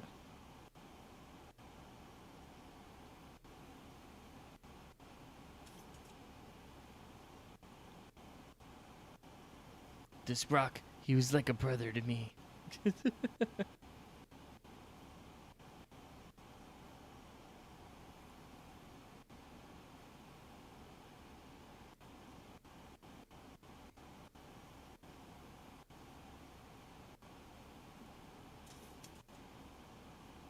Let's see. I'm going to see if I can find us some tunes. Maybe we'll, since things are getting a little quiet now.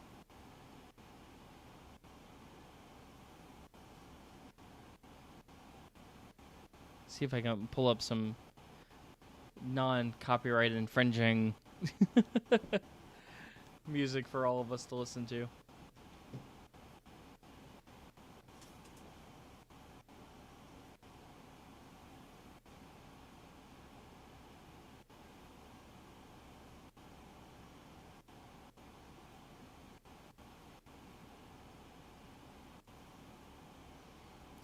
He was like a brother. I loved him like a son.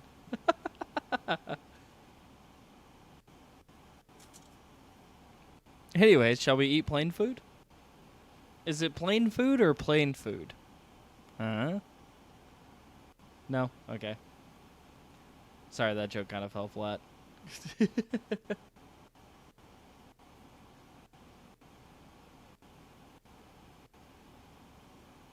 Can never remember how to find the some good high quality copyright free non-infringing music. So hard to come by these days.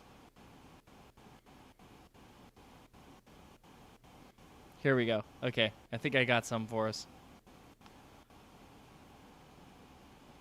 Also, I definitely want to give you guys a shout out because you both are here and I see you guys all the time in the comments. I wanted to let you guys know that because of you, we've seen a major uptick in our analytics for Luigi's Mansion and Crash Bandicoot. So I just wanted to say from like us here at the team that we really appreciate that. We hadn't hit numbers like that on our daily videos in a really long time, aside from like our how-to like explain videos. So we really appreciate that. That really means a lot to us. Yeah. because normally our videos, the average viewer watch time, usually falls between, like, let's say 3 or 4, maybe 5 minutes, and then people usually click off. But lately we've been hitting like 11s, 12s, 15s, things like that, and I don't know if that's directly related to doing the longer form content. And I also wanted to ask you guys if you're really enjoying the now like 35-minute episodes, or did you like them better when they were only like 10 minutes? And kind of pick your brain a little bit and see what you guys have thought about that.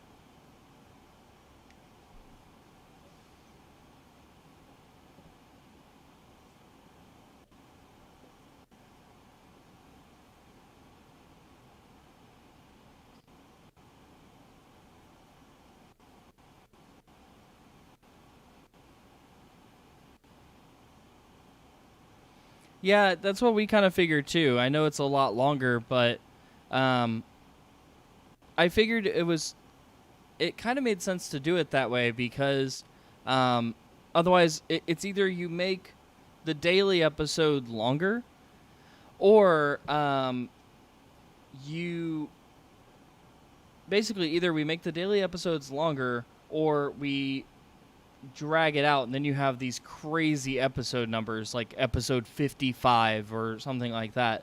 And so that's what I wanted to ask you guys, if you wanted it all in like a bigger chunk, but it's not necessarily a live stream, or would you guys like it better if it was like, because the way I interpreted it when we were making content about a year ago was that if I do just the 10-minute rule, that, because YouTube loves the 10-minute rule, but really, I don't really care about the 10-minute rule.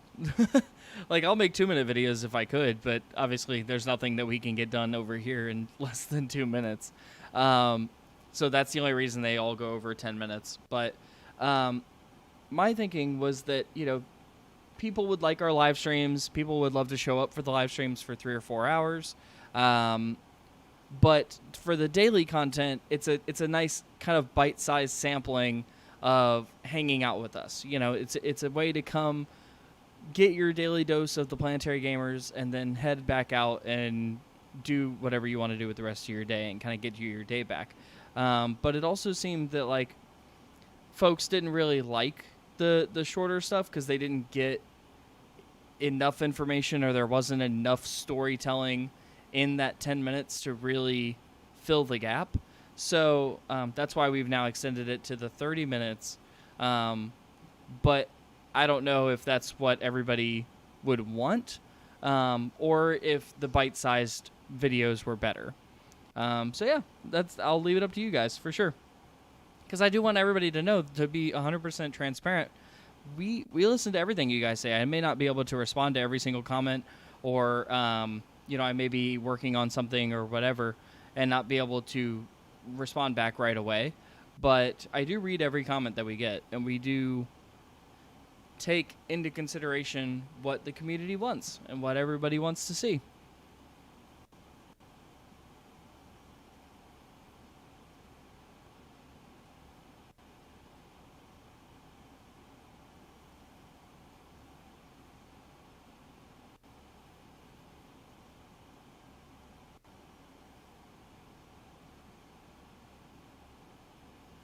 Sorry, I'm just reading back through what you guys are responding with.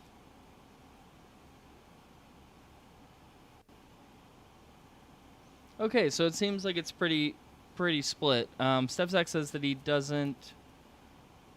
So Stefzak, do you not like the longer videos, or is it just because you get distracted?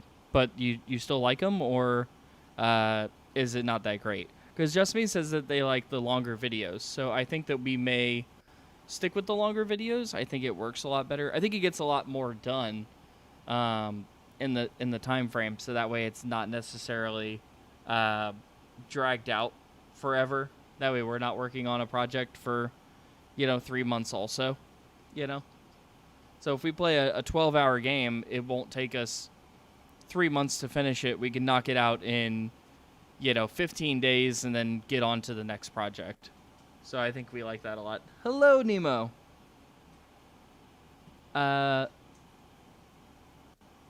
Longvid fan group. I'm also very much looking forward to the Microsoft Flight Simulator videos and stream. What we're going to basically be doing is I'm hoping if it's anything like X-Plane that we'll be able to set up a bunch more how-to videos. So if there's like startup and everything like that on the ground, which I imagine a flight simulator would have, then we could do a cold and dark how-to startup video, but for Microsoft Flight Simulator. So expect a lot of similar videos. And I also want you guys to know that if we do a lot of these instructional videos for Microsoft Flight Simulator, that's not going to take the place at all from our daily content. So if you're loving Luigi's Mansion, if you're loving Crash Bandicoot, or whatever the next games are that we play, the Microsoft Flight Simulator videos are not going to take the place of them. They're going to be added on as well. So yes, exactly, like a VFR for Microsoft Flight and things like that. That'll be what we're thinking about doing. Then did you see me talking about how much I love your channel? I did see that. Yes. Yes, I do. Yeah, I see all of you guys' comments. Absolutely.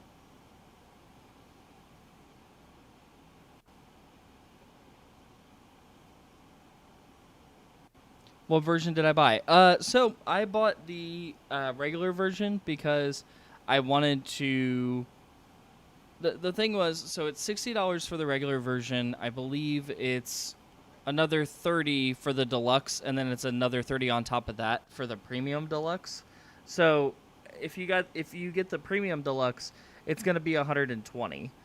And so what we did is we bought the $60 just base game, because I figured you get everything out of the base game. And then for the deluxe, you only get 5 additional planes and I think some airports, and then you get 10 additional planes if you get the premium deluxe. And to me, I didn't understand how I get the entire game for $60 but 10 planes for another $60. It just doesn't add up to me. And again, maybe I just don't understand the game that well. Maybe it's not the type of flight simulator that I think it is. I love the open worldness of... I know that's not a word, but I love how the open world aspect is with X-Plane 11.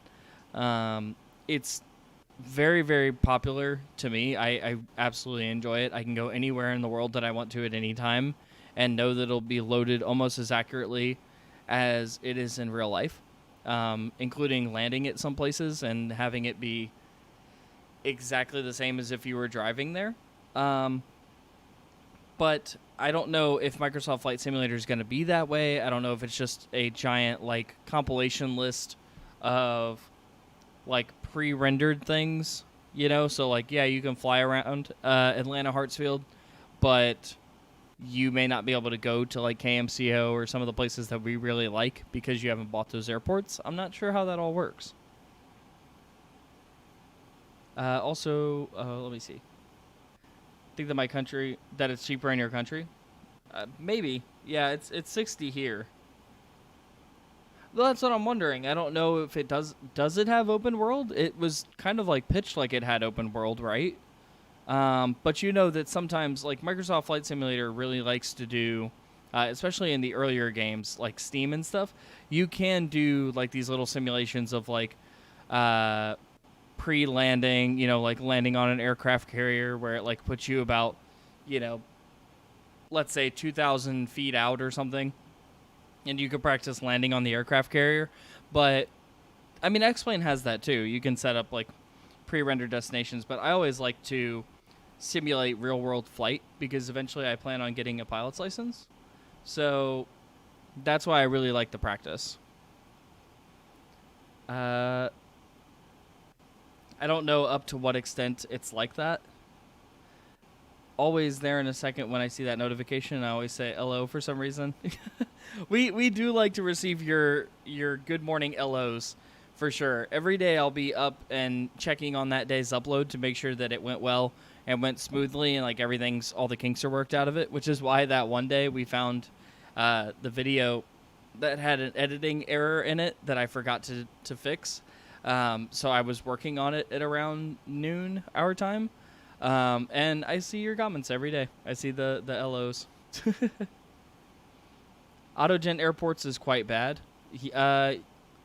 Yeah, I mean, unless you have like a pre-rendered map, like X-Plane 11, you really do have to like download pretty much the entire country for it to load in randomly. So like for instance, when you download X-Plane, it's like 12 gigabytes, but then it's like another 60 gigabytes for the country or region that you're flying in, and they highly recommend not downloading the entire world because it's like hundreds of gigabytes or something like that to render all that information. But if you are planning on doing flights from country to country, it's advised to download those two regions is the way that it was explained to me. But with Microsoft Flight Simulator, I'm not sure. I have no idea what it's going to be. I'm kind of trying to do like I don't know how to call it, but basically just like a cold view on it, I guess. I don't know how to describe it. Basically, when I see the game for the very first time, I don't want to already know what is there, right? I really want to go in blind, basically, and see the game for the first time on stream, real reactions, real emotions, real first experience, and have it be captured live for you guys. So I hope that you guys are going to be there. So I'm going to try to do the midnight release of the game, because obviously I know that a lot of YouTubers have already got like early access and stuff, and hey, that's great for them, but we weren't on that list, unfortunately. So we're going to be getting it when the general public gets it as well, which will be midnight on the 18th. So I think it's tomorrow. I think it's literally going to be tomorrow. So I definitely plan on going live for that and doing like a midnight drop if we can to download the game. And then we will try to play it. We'll see how it goes. So it should be a lot of fun. I'm really excited about it. I really want to give it a go, and I really want to have kind of a totally blind experience going into it to see what it's like. Maybe I'll be excited about it. Maybe it will fall flat and I won't enjoy it. And maybe it was overhyped. I don't know. But I'd like to see that all with you guys. So. Oh, okay, Stepzak. We'll see you later.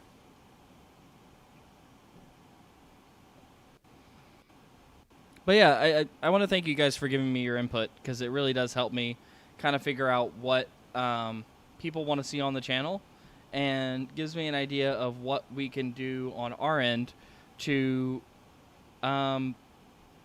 keep things moving in the right direction.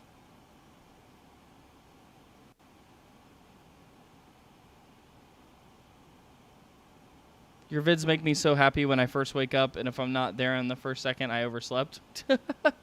No worries. I mean, as long as you watch it, during the day, that's totally, you can watch it whenever you want. But we just appreciate all of you guys viewing, for sure. Obviously, we put a lot of time in, and we put a lot of work into our videos. I know our editing isn't quite up to par with, the likes of some of the mega channels that are out there getting hundreds of thousands of views.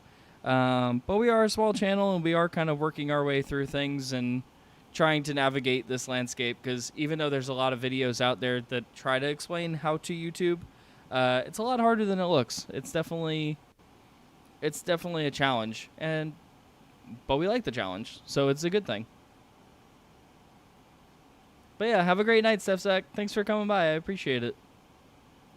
Like I said, tomorrow we'll be doing more Flight Simulator stuff, so it'll be fun.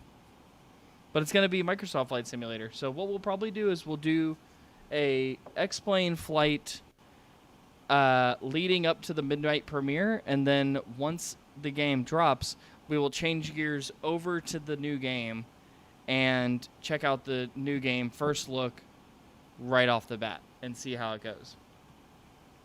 So it should be really cool. All right, so let's see how we're doing here. Where are we at here? We're about 48.3 minutes out from Nassau. I believe we're over, yes, we should be over Florida now. We can see the ocean. Like I said, a majority of the flight was going to be over land, but now it looks like we have made it over to the Georgia Florida-Georgia coast. And so now it will probably end up being nothing but ocean all the way out to that tiny little island. So let's look at our Avitab here and see where we're at.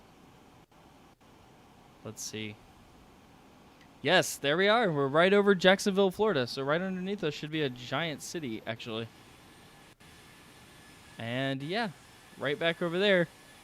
Jacksonville, Florida. There's Jacksonville International Airport off to the left wing there. And the downtown city of Jacksonville. And then right out here is the Atlantic Ocean. And that's where we're going to be headed. So Jacksonville behind us. Atlantic Beach is what you're looking at. Jacksonville Beach off here to the left. And this is the Florida coastline. So we are actually into Florida now. We're no longer in Georgia anymore.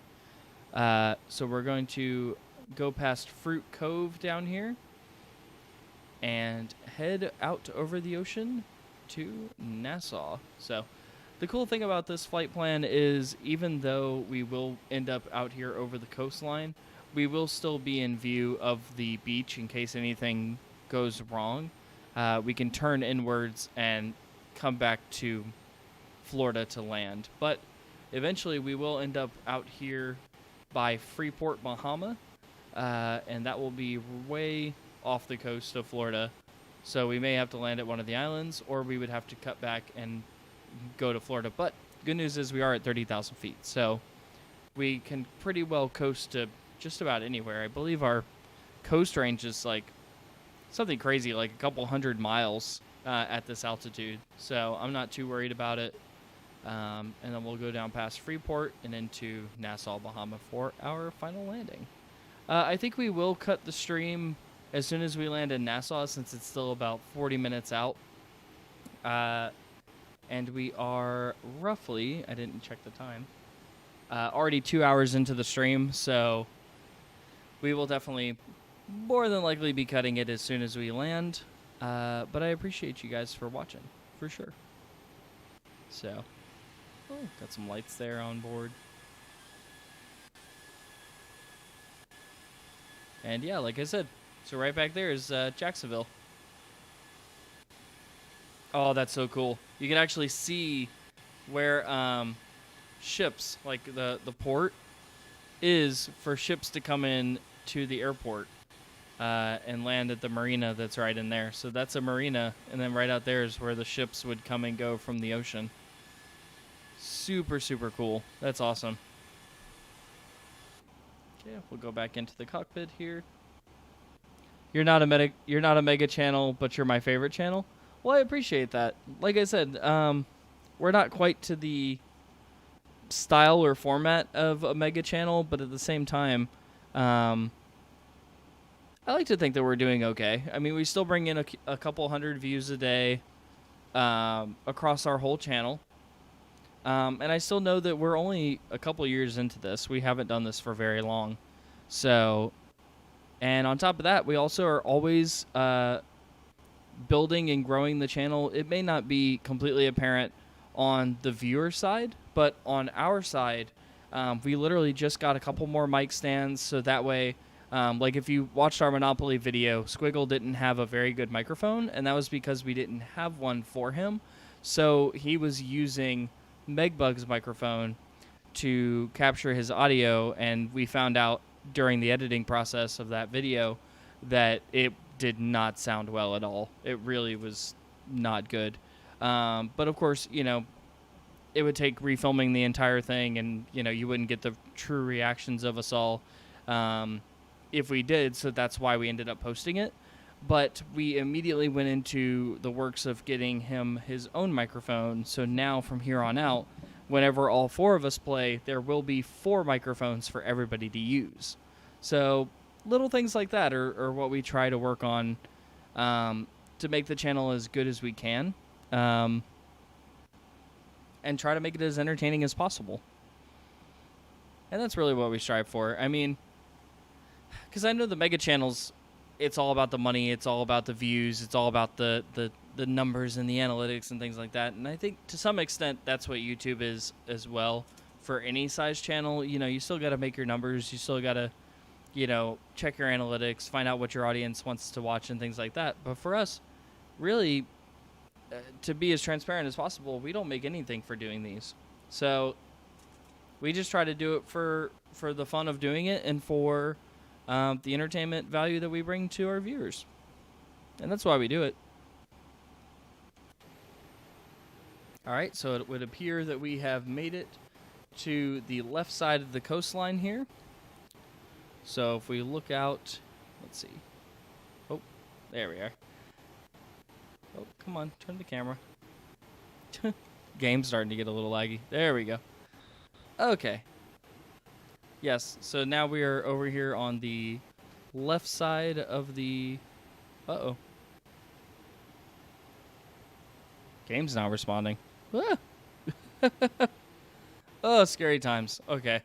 Not fun. Don't do that. Oh, yeah. My game is definitely lagging up now. It's getting rough. But as you can see, we are over here off the coastline of Florida. So, not bad at all. And yeah, we'll be heading down to Nassau. I know I keep saying that, but well, hey, why don't I put on some tunes for us, and we'll head out over the ocean. Let's see if I can find any good tunes in here.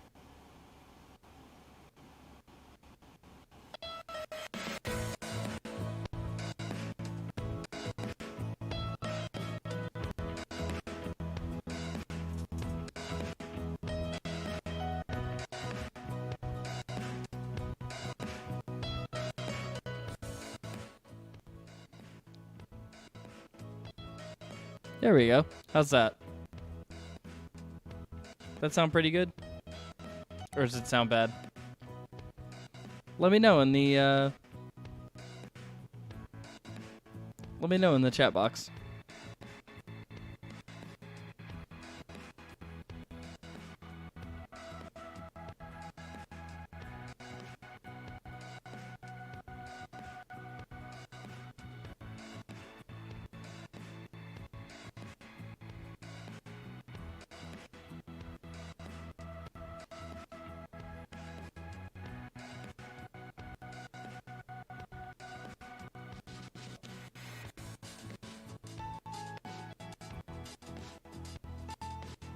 That might actually sound very good. I just realized that might not actually sound good at all. So we'll just turn that off. Okay,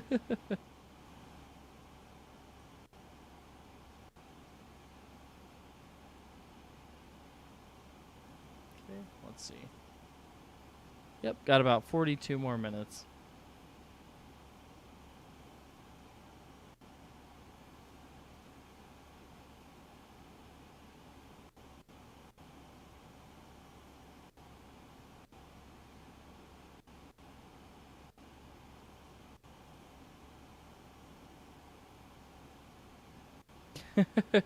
Yeah, they're not copyrighted at all.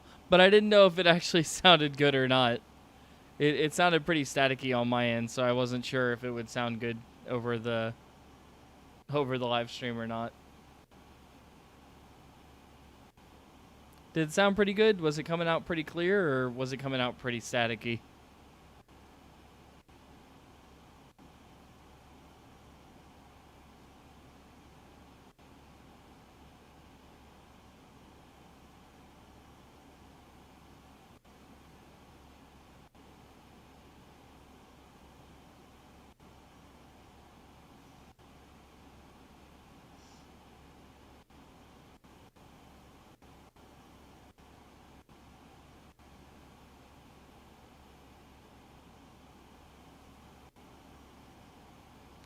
Double check our systems up here now.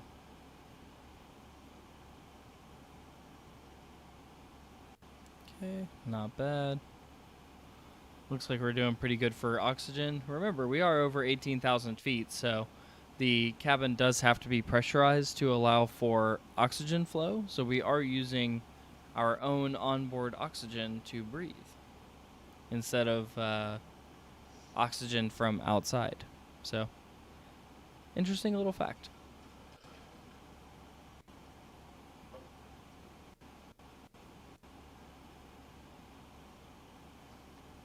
It was okay.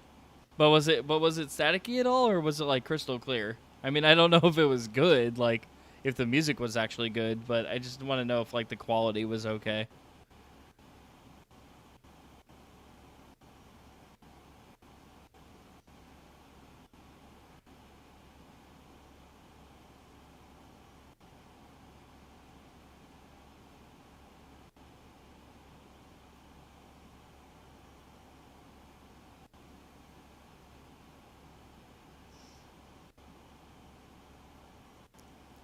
Wow.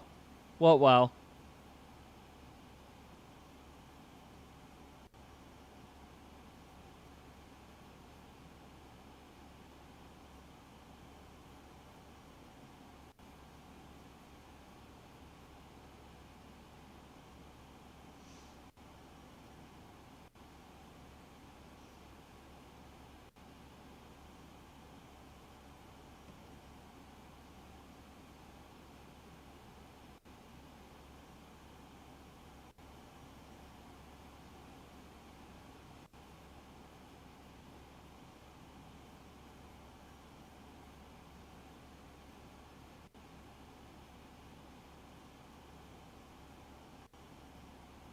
Some static?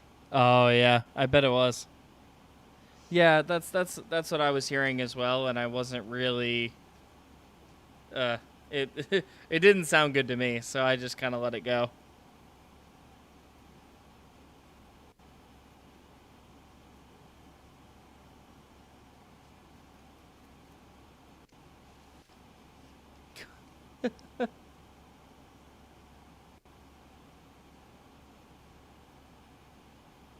Wow, wow, wow, wow, wow. Why do I say wow every stream? I don't know. Why do you say wow every stream?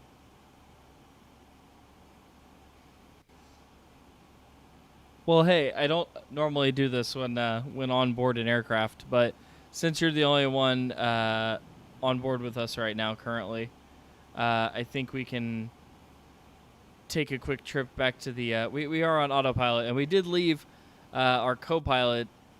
Actually, I'll let you take over since you're the new co-pilot since VG8 left. So we'll let you fly the plane while I take a trip back to the crew cabin. So if we take a quick trip back here, we can see that you have the door. This door does open, but you can't open it mid-flight, of course. But you do have some drinks up here, some cups, coffee maker, storage compartments. You've got a Coke. We are not sponsored by them, by the way. And some other beverages here as well. Let's see. I think... Yeah, there's a coffee maker on this side as well. And then if we head back into the crew, or not in the crew cabin, but into the cabin, you have first class up here in the front, which has extra leg room and super comfy seats, and I believe they're recliners as well, so you can actually use like the little gauge here to adjust your seat. But then if you go back here into economy, there's much less leg room, and everybody's just kind of crammed in together. This aircraft does seat over 130 plus people. So there are over 130 plus seats here in the back as well. You've got your doors that open over the wings, and again, these doors actually do open when I push the button, or if you hit these latches here, those doors will open to allow out onto the wing. And there's the view from the wing, so check that out. So there we go. And also, there are TVs on the back of every headrest as well. So, really cool stuff. I figured you'd enjoy a good view of the plane as well, since it is currently cruising. So, yeah, we can actually go back over here and sit in this seat here as well. And this would be our view as the passengers. So we'll go ahead and slide over here to the window. There we are. And we can go see out the windows. Let's see. Yeah, it's a pretty nice look. If we look back here, there's the engine. Very, very cool. Now's your time to take out your phones and take all of your Instagram shots. Do a little time lapse, huh? So yeah, so this plane has everything, and it does have like the speaker. It's got the drop down hatch for the masks. Here's your individual lights if you wanted a light. Overhead compartments.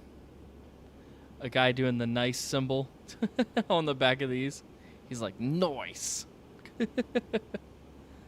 So yeah, pretty cool. An onboard system to explain what's going on with the different passengers.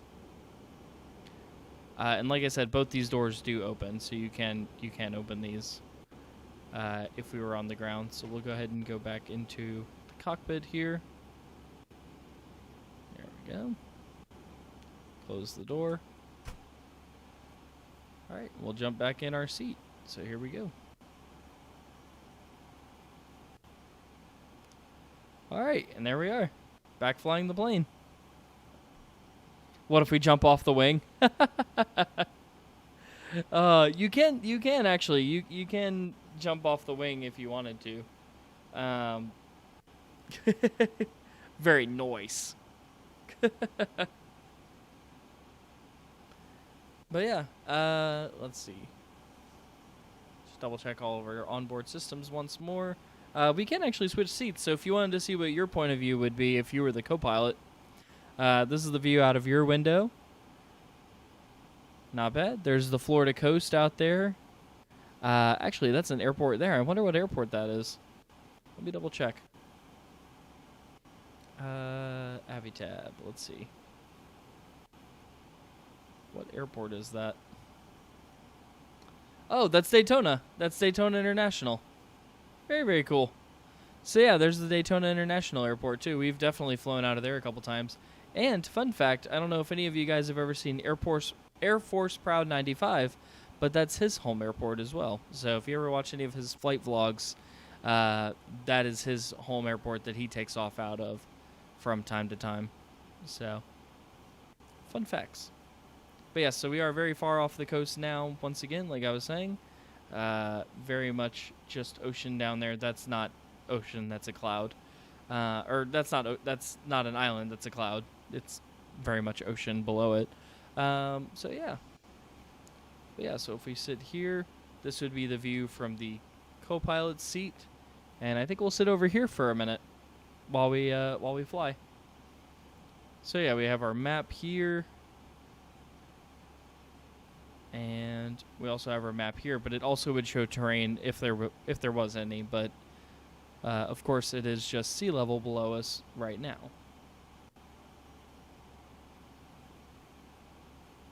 Okay. Current ETE remaining is about 35 minutes, so not too terribly bad. We are making our way down the state of Florida now. We will be going down past Miami, which is the southernmost point of Florida, before we reach Nassau. So we'll basically cover the entire state of Florida during this flight. I always drive to Florida from Texas as a road trip. Oh man, I love flying from Texas to Florida. It's such a beautiful kind of like scenic flight, because Texas is like the topography of Texas is way different from Florida.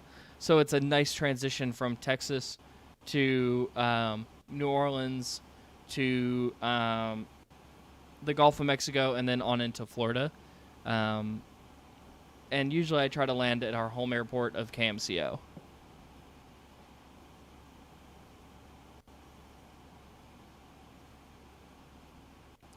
Okay. We have the air conditioning on. Let's see. Yep. Everything looks good from here.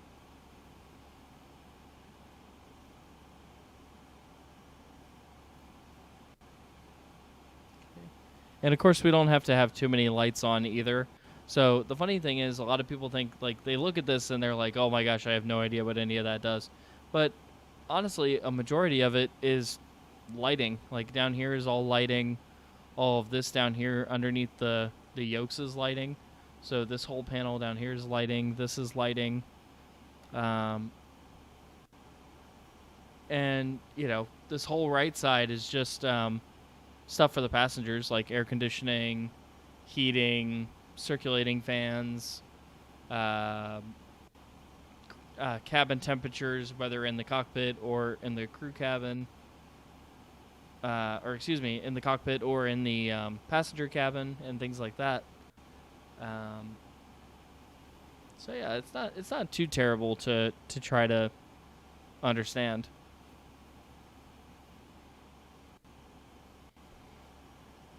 Okay. Hey, there's another airport right down there as well. Or it doesn't. Yeah, it is. Ooh, I wonder if that's the shuttle runway for where the space shuttles landed. Let's double check. Yes, it is. Yes, that's Titusville. That's literally that's NASA basically. So if you look here, this is really interesting. Okay, so this right here is one of the launch pads. This is the little. That's a launch pad for the space shuttle right here, and for the SpaceX rockets as of today. So this little track here is what the rover that would haul the space shuttles out of the VAB would do. So right in here, it's not modeled, but the VAB would actually be right here, and it would take the space shuttles out to the launch pad. So both of these sections are launch pads that we just passed. And this huge runway right here is the world's longest and widest runway, and it's designed for when they landed the space shuttles coming back from outer space. So, yeah, fun facts. This is actually really cool. All of this is, you'll actually see a lot more landing pads out here as well. Or landing pads, launch pads, because there's like 15 of them that are all along this coastline out here. There's another airport right there, and I'm not sure what airport that is. It may be, let's see, I think it's like Coco, so I think that might be the Air Force landing pad, or runway. Goodness, I'm just throwing all kinds of words around. But yes, that's interesting, very interesting. So yes, there's another runway right down there as well. Okay, it's cool to see all the little bridges too, where we've built bridges to connect from the mainland out to the little peninsula out here.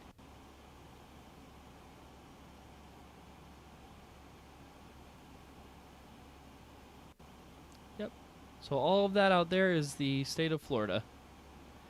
And then out here in front of us is the open Atlantic Ocean. And this is the Florida coastline, for anybody who might be just joining us. You camped at the Texas NASA as a Boy Scout? That's awesome. I'm also a Boy Scout. Or at least I was. I'm not anymore, but of course.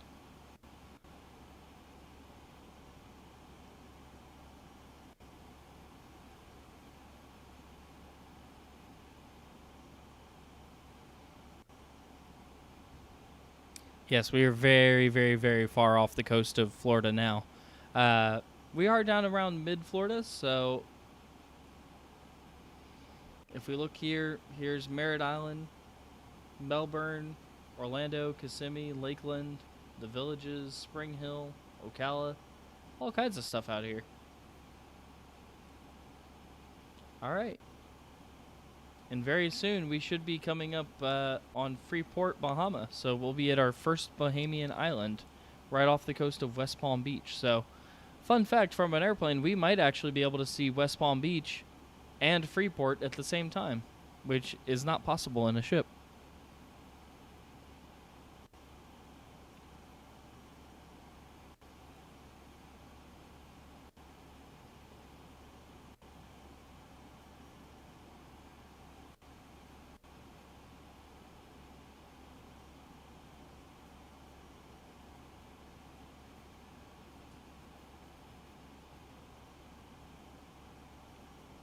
Okay, we'll go ahead and slide back over to the pilot seat now. We've been in the co-pilot seat here for quite a while.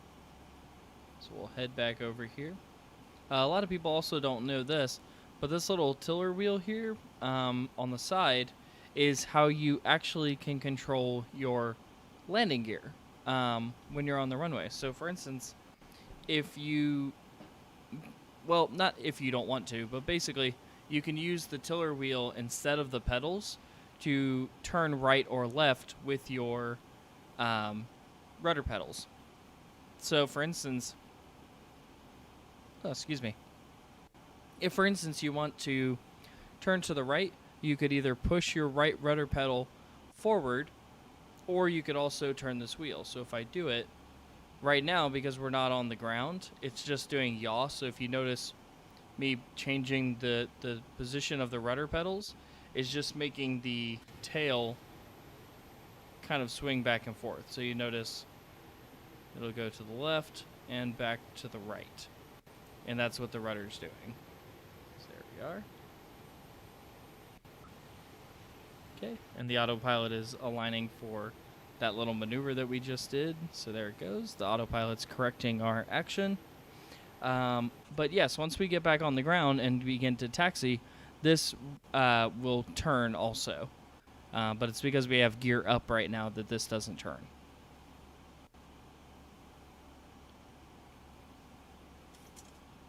Okay.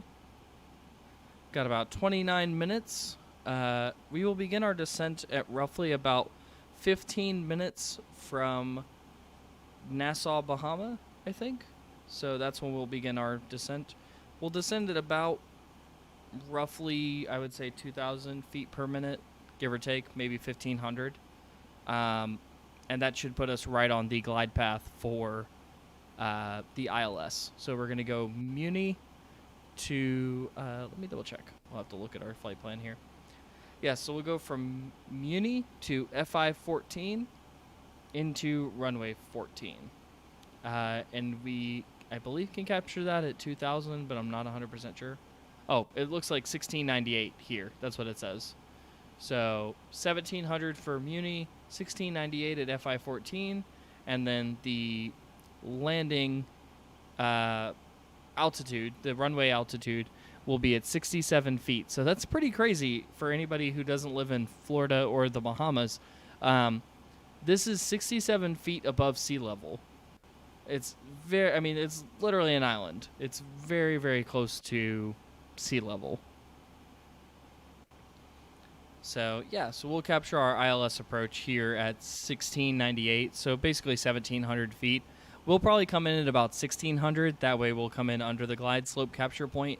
So that way we'll capture it no matter what and be able to be brought in by the ILS. So that'll help us out a lot. Where did Nemo go? That's a really good question. Yeah, I think a lot of folks come join the stream and stay for a little bit, but then they ultimately end up leaving. So, I don't know.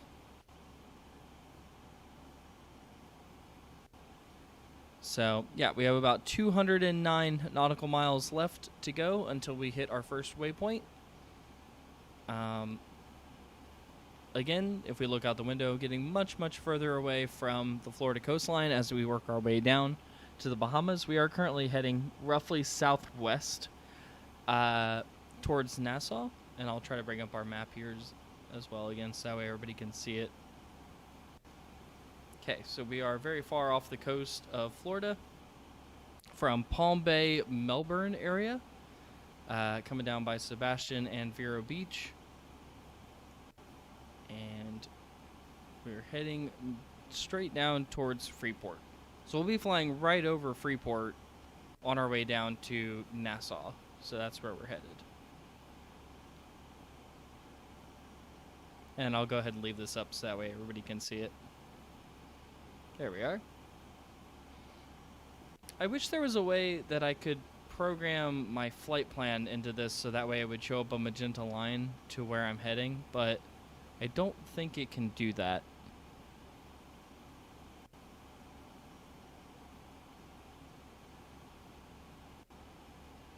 Let's see. I don't know what this X-Plane textures is. Oh, that's pretty cool. But I do like the map better because it gives a explanation of what everything is that we're watching or that we're looking at. There we go. I like this map the best. Hello, Jason. Hello, RNS. How are you doing? Tell Megs and Sarah I said hi. Will do. Thanks for joining, guys. Definitely. I appreciate it, for sure. Yeah, guys, so to get you guys caught up, we left from Atlanta, Hartsfield, Georgia, which is, let's see, I'll zoom it out here on the map. So we left from Atlanta, Hartsfield, Georgia, right up here. And we've currently flown all the way down across Georgia, past Jacksonville, all the way down past Palm Bay. And we are currently heading to Nassau, Bahamas. So that's this tiny little island way out here in the Caribbean. And we're basically going on vacation. So that's what this flight's all about. I have returned with Epic Gamer status. There you go. Oh yeah, Base World, what's up, my friend? Oh, you just got Valorant? Oh, man. One night we're going to have to do a group Valorant tournament. That would be cool.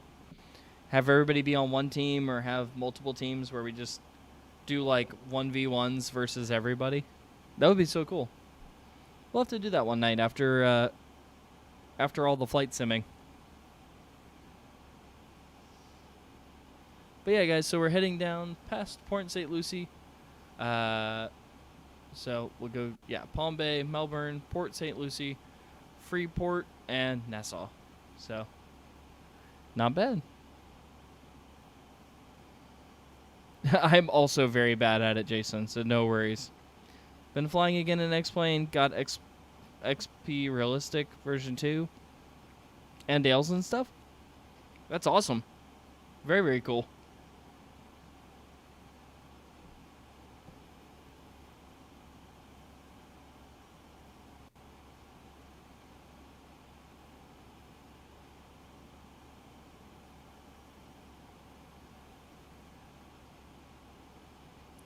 Yes, vacation. We're going to go down to Nassau. I hope you all packed your bathing suits. We're going to be swimming in the ocean. We're going to go catch some fish. We're going to eat some delicious Caribbean food. And, yeah, we might even go sailing. Who knows? But there should be clear blue waters, blue skies, white clouds, sandy beaches. It's going to be fun. It's going to be a great time.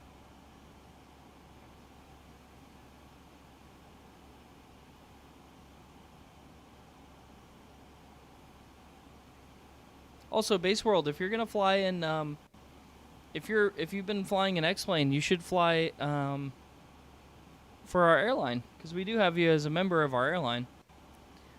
We're actually flying for the airline right now. We're gonna make about $6,000 off of this flight. Don't you ever just go to the bathroom while in queue, and then when you get back, you're in a 2-hour suspension because you didn't pick a character? Yeah, that happens.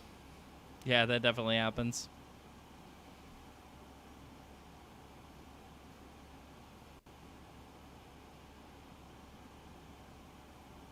Yeah, I think the funnest part about Valorant is when you download the game and they automatically put some random hardware or random software into your oh gosh, I can't even think of what it's called. Like the root of your of your computer.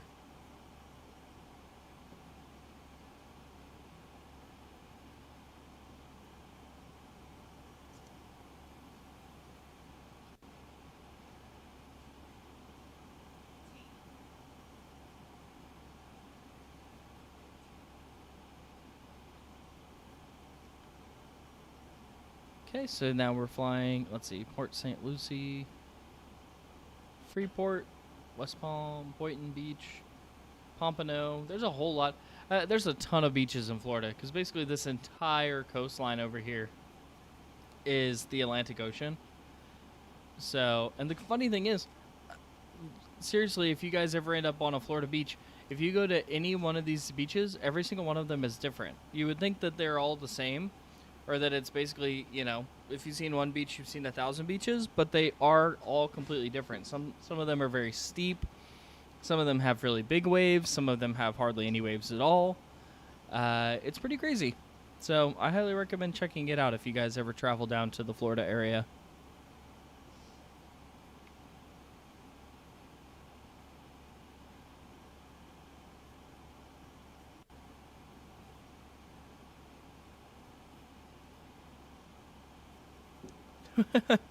Do you even need a bathing suit? Like, you could just go in the water in your clothes? Very true. Yeah, that would work. Just dive right in. Just imagine wearing a full captain's uniform with the little bars on your shoulders, and a pressed white shirt, and a briefcase with all of your like flight logs and information in it, and you just go diving off in the ocean. You should get some aesthetic music when we do the streams. I agree. We actually tried to put on some music, but it ended up sounding like absolute garbage. So we ended up turning it off, unfortunately. I did look up some music earlier. I can say for a fact, Just Me is my witness. I did try to get some music playing earlier, and it did not go well. I'll try again, though. I'll see if I can find anything that's good.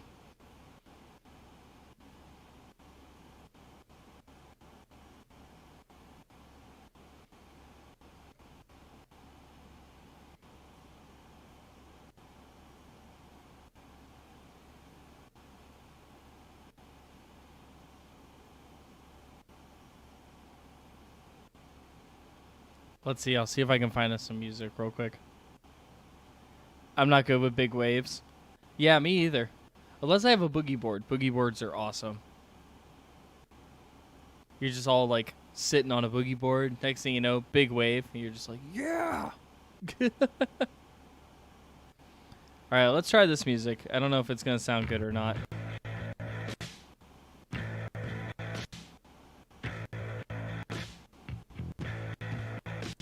Oh, this doesn't sound good. This does not sound good at all. Oh my gosh. Okay, let's try another one.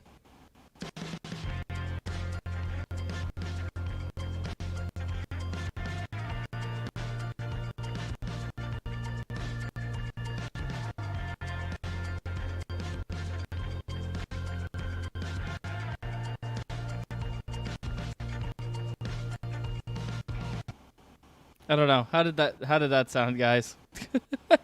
It sounded extremely staticky to me. I don't know how it was on your end.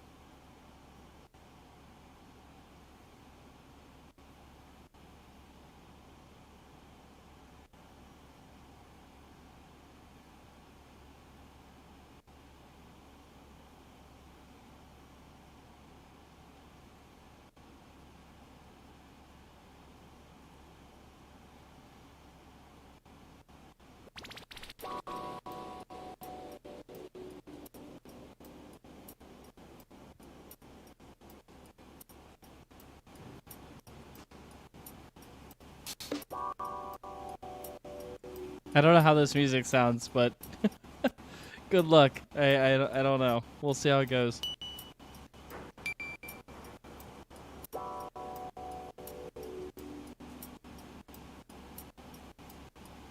It sounds like a microwave. Really? Oh my goodness. Oh man. All right, let's try it. Let's try to find something else. Oh, all these are terrible. They're so bad. Oh, they're so bad.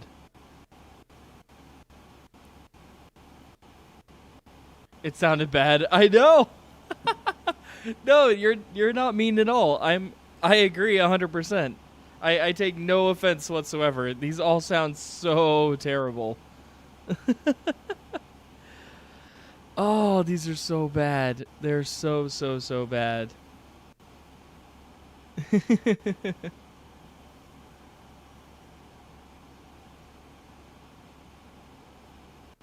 Oh. Yeah, so, Jason, this is why we don't play music on the stream. Oh, they're so terrible. They're so absolute trash. Oh my goodness. Anyway, okay. So we're currently about 17 minutes out. So like I said, in about 15 minutes until we land, we'll go ahead and put the fasten seatbelt light and switch back on, and we'll begin our descent down to Nassau.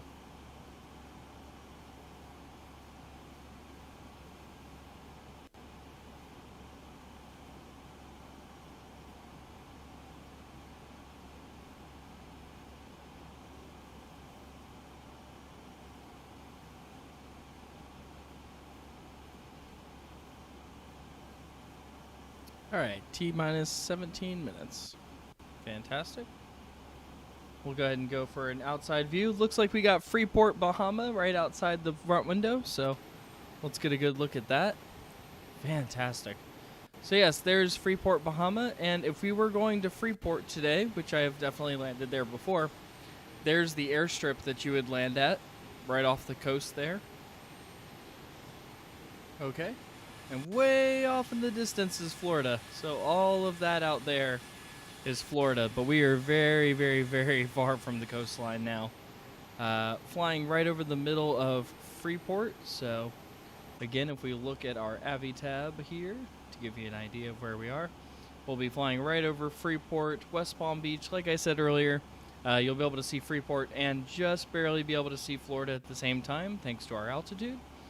And as soon as we get over Freeport, that's when we'll begin our descent down to Nassau, Bahama, and that's where we will land. We are planning to land at the international airport that is there. We're going to be landing at runway 14 in Nassau. So here's the island itself showing up here on the map.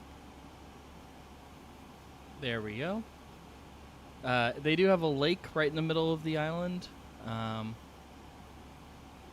A bunch of lighthouses as well, but we're going to be landing at the international airport. Also, a lot of people don't know this. Nassau, Bahama is home to quite a lot of celebrities. So the main island is here, but this island up here on the north side is called Paradise Point or Paradise Pier, I believe. Paradise Island. So it's called Paradise Island, and a lot of famous celebrities like Oprah and some big name A-list people all have homes right here along this coastline. And so all of these little docks here along this coastline right here are owned by those celebrities. So Bayview Drive, Paradise Island Drive, Harbor Drive. Specifically, I was told while we were there that these two houses right here, these two gray blocks here, are Oprah's houses. So one of them is her house and the other one is a guest house. Now, I don't know if that's fact or not. That's just what I was told. So take it with a grain of salt. But yeah, so fun facts there. And then I think, let's see if I can find the international airport. Yes, so here is going to be the international airport that we are landing at. And this will be our runway right here, runway 14. Will be the runway that we're going to land. So right next to the lake. So not too terribly bad. We're going to be coming in right from Freeport down into the airport. So yeah, good times. Let's see. Hello, Gaming with Josh. Read my chat about boogie boards. Queen baby surfers with boogie boards.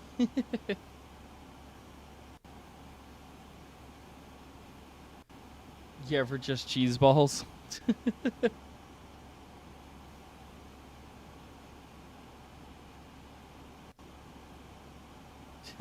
Brings out lightsaber. Very nice. But yes, hello, Gaming with Josh. Welcome.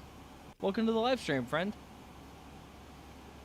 So we're here getting right over Freeport. We've got about 13.7 minutes to land. There we are, 13.6. So what we're going to do is we're going to turn on the fasten seatbelt signs. We're going to let the passengers know that it is time to get back into their seats as we will be beginning our descent. So, here we are. Ladies and gentlemen, as we begin our descent, please make sure that your seat backs and tray tables are in their full upright position. Make sure that your seatbelt is securely fastened, and all carry-on luggage is stowed underneath the seat in front of you, or in the overhead bins. And once again, on behalf of all of us at Southwest Flight 420 Blaze It, we appreciate you flying with us today. Thank you. Flight attendants, please prepare for landing. Alright, so the fasten seatbelt sign is on, so what we're going to do is we're going to begin our descent. So we're going to do that by reducing our speed, setting the altitude to where we want to be. So remember that we're going to come in at about 1,700 feet above sea level. So there we are, 1,700. And you'll see here this is the reason we're doing the 1,700 is because that's the approach for Muni. And we will begin our descent at 2,000 feet per minute. And there we are. We'll start heading on down.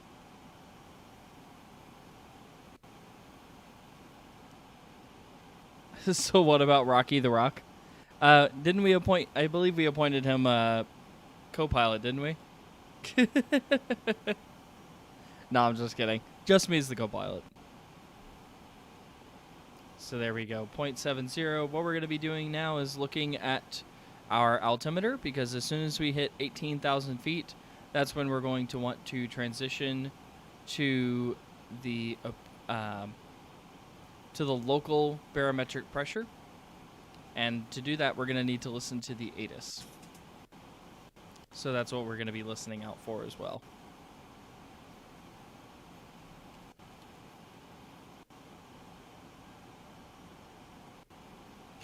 So let's go ahead and pull up the chart here real quick. For MYNN, that's going to be Nassau, Bahama. Okay. And the ATIS for that is going to be 118.7. I believe we already set that. So let's see if we can hear it.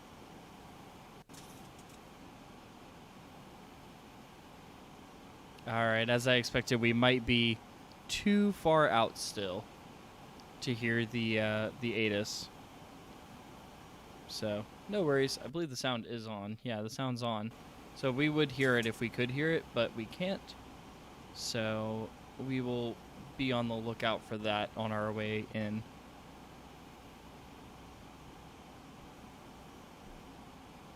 V vibing on our old Minecraft stream. Blaze joins the chat. Everyone, hey, him, hi, becomes friends, then disappears. Everyone, how? Yeah, for real. I haven't seen Blaze on here in forever, Jason. It's literally been a minute, for sure. Like, he was, like, the top guy. Like, he was it. And then we haven't seen him in forever. I don't know where he went. I mean, we're still in. I mean, we don't do daily live streams anymore, of course. We're staying pretty busy with the daily content. But, we're still around. We still do live streams from time to time when we can.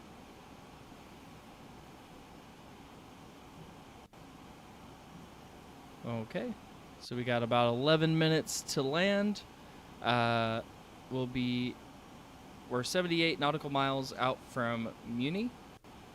And as we descend, we are going to need to continue to reduce our speed. Another thing that we're going to do is, as soon as we hit 18,000 feet, we're not only going to switch from standard to the local pressure, but we're also going to need to change our our Mach to indicated airspeed since we will be back basically close enough to the ground that we can rely more closely to that. Ooh, we're going through some clouds. Here we go. Ooh, a lot of cloud layer here. All right, get ready. We're going to go through a big one. Everybody brace. Expect for turbulence. And there we go. White it out. Totally white it out. So I watched the Theme Park Tycoon videos, and I really just want to play with you guys. I want to show you my park. That would be sick. Yeah, I really enjoyed that a lot. It was fun making all those theme parks. Or all those rides at the theme park. Okay, we're coming out of the clouds now. Whoa. That's a big one. I cannot see anything out the front window. So this is what they call IFR for anybody who's not familiar. It's Instrument Flight Rating. Basically, when you can't see out the window or if you're going through a cloud, you have to rely solely on your instruments. And so now that we're out of the clouds, we are back to VFR, which is Visual Flight Rules. So we can see out the window and fly the plane just by looking out the window. So with a mixture of looking out the window and checking our instruments, that's how we're able to fly the plane. But IFR-rated pilots do need to be able to fly the plane if they cannot see, like a situation like right now. Yes, just me. You're the top guy now. You're the co-pilot, remember?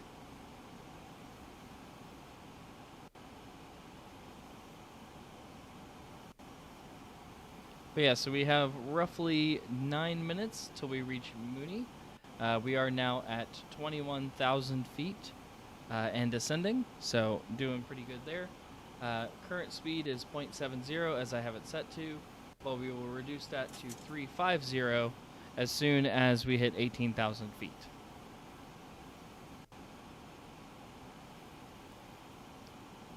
Actually, considering how fast we're coming in, we may actually reduce the speed to about 0.30.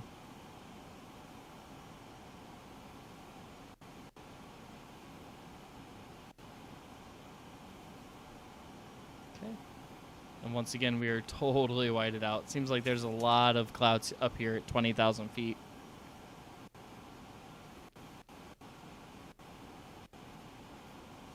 Okay, we'll get a view from the outside.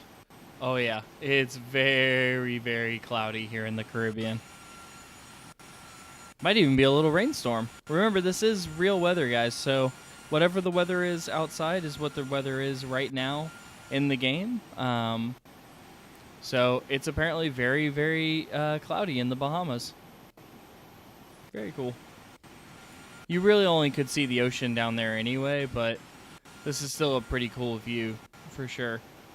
I haven't seen weather like this in a long time.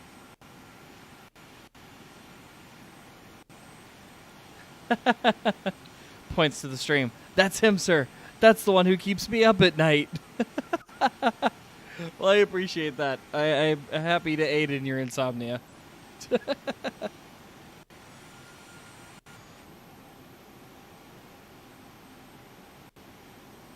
All right. Woo. It is hard to see out there. Man, this should be clear blue ocean, and right now it's just nothing but gray. But it shouldn't be too terrible. All right, there we are, 18,000 feet. We'll go ahead and switch back to IAS mode and reduce speed to about 300 knots. We will have to drop below 250 as soon as we descend past 10,000, but we are 6 minutes out, so we are going to need to increase our descent rate to about 2,500 to keep up with that. There we go. It's continuing to reduce in speed. If it can't reduce fast enough, we will use air brakes in order to slow the plane down slightly.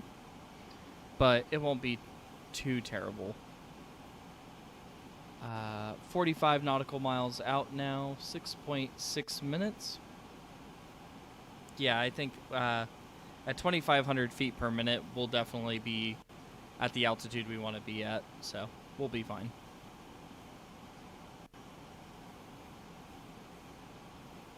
Okay. I'm going to drop it below 1700 down to 1600 for the altitude, just to make sure that we do capture this ILS as we would like to. And then here we will put in a 3-degree descent rate to land at the runway.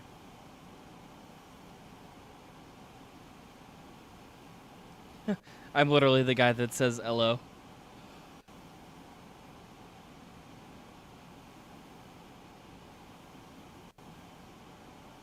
Oh no, rain on a vacation, no!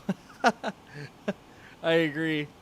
But I haven't seen any rain yet, I just see clouds. Not too much rain. There does seem to be an island out there, though. I wonder what island that is.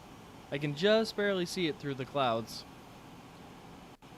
Yeah, it's this island right there. I don't know what island that is, though. It doesn't say. But yeah, that's the island that we're seeing. But it is very cloudy. It's not raining yet, but it is very, very cloudy. Good news is if it was raining, we do have windshield wipers. So I don't know if you guys have ever seen these, but we do have windshield wipers in case it gets a little too rainy outside. But like I said, it's just clouds right now. It's very, very, very thick clouds. So this could be an interesting landing for sure. We may have to go around, depending on if these clouds clear up or not. So we'll go ahead and turn off these windshield wipers, and there we go.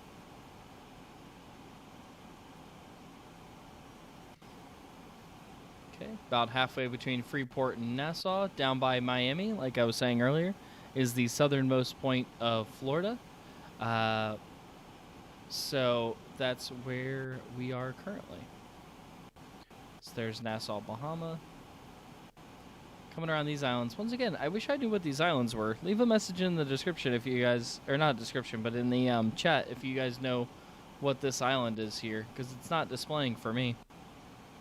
I'll see if I can do some research and find out for you guys.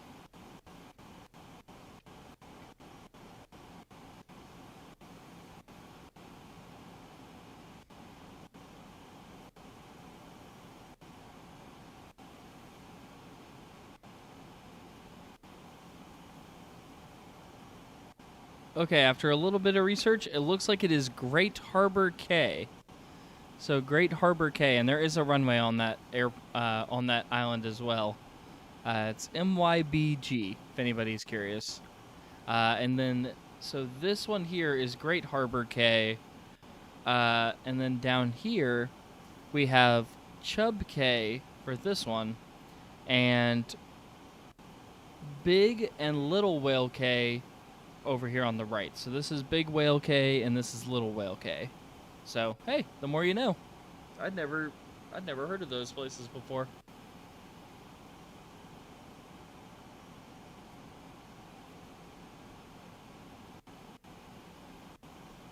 Okay. Anybody know what island Mr. Beast bought? Since we're talking about all these tiny little islands out here in the Caribbean. Leave a message in the chat if you know which island Mr. Beast recently purchased and had his video on. Okay, quick, since I said sad clouds, someone take a screenshot and Photoshop a sad face on the clouds. Aw. The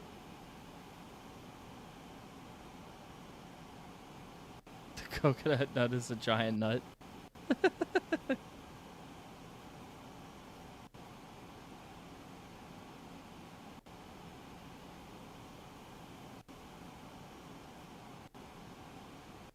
So we'll go ahead and put the tablet over here in the corner.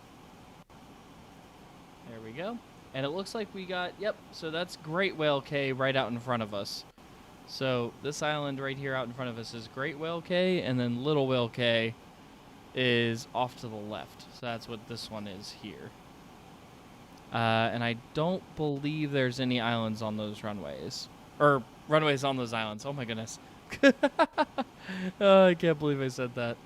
I don't think there's any runways on those islands.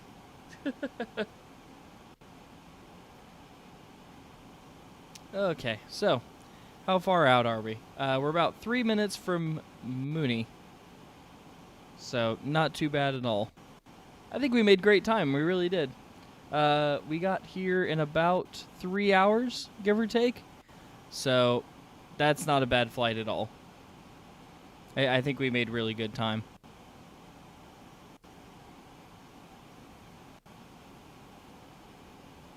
Okay, so yeah, like I said, be there in about 2.5 minutes. Me no know the island Mr. Beast bought. Yeah, I don't know either. I'm kind of curious. I'd like to know which one he bought because he said that he was giving it away to, I think Chandler won. Oh, well, spoiler alert. I think he's giving it away to one of the Beast Gang guys. So we'll see. Spoilers. Sorry. Oh, hey, look, we got Mooney here on our heads-up display. Also, we got to reduce our speed. We're below 10,000 feet, so we'll go ahead and pull that back to 220. We are rounding it out here at 2,000 feet. And there's Mooney to line us up with the ILS, and we'll be coming into Nassau. So let's see, how's the view outside? Still pretty cloudy, but we can see the ocean now, so that means that we will be able to continue our approach into Nassau. So good news there.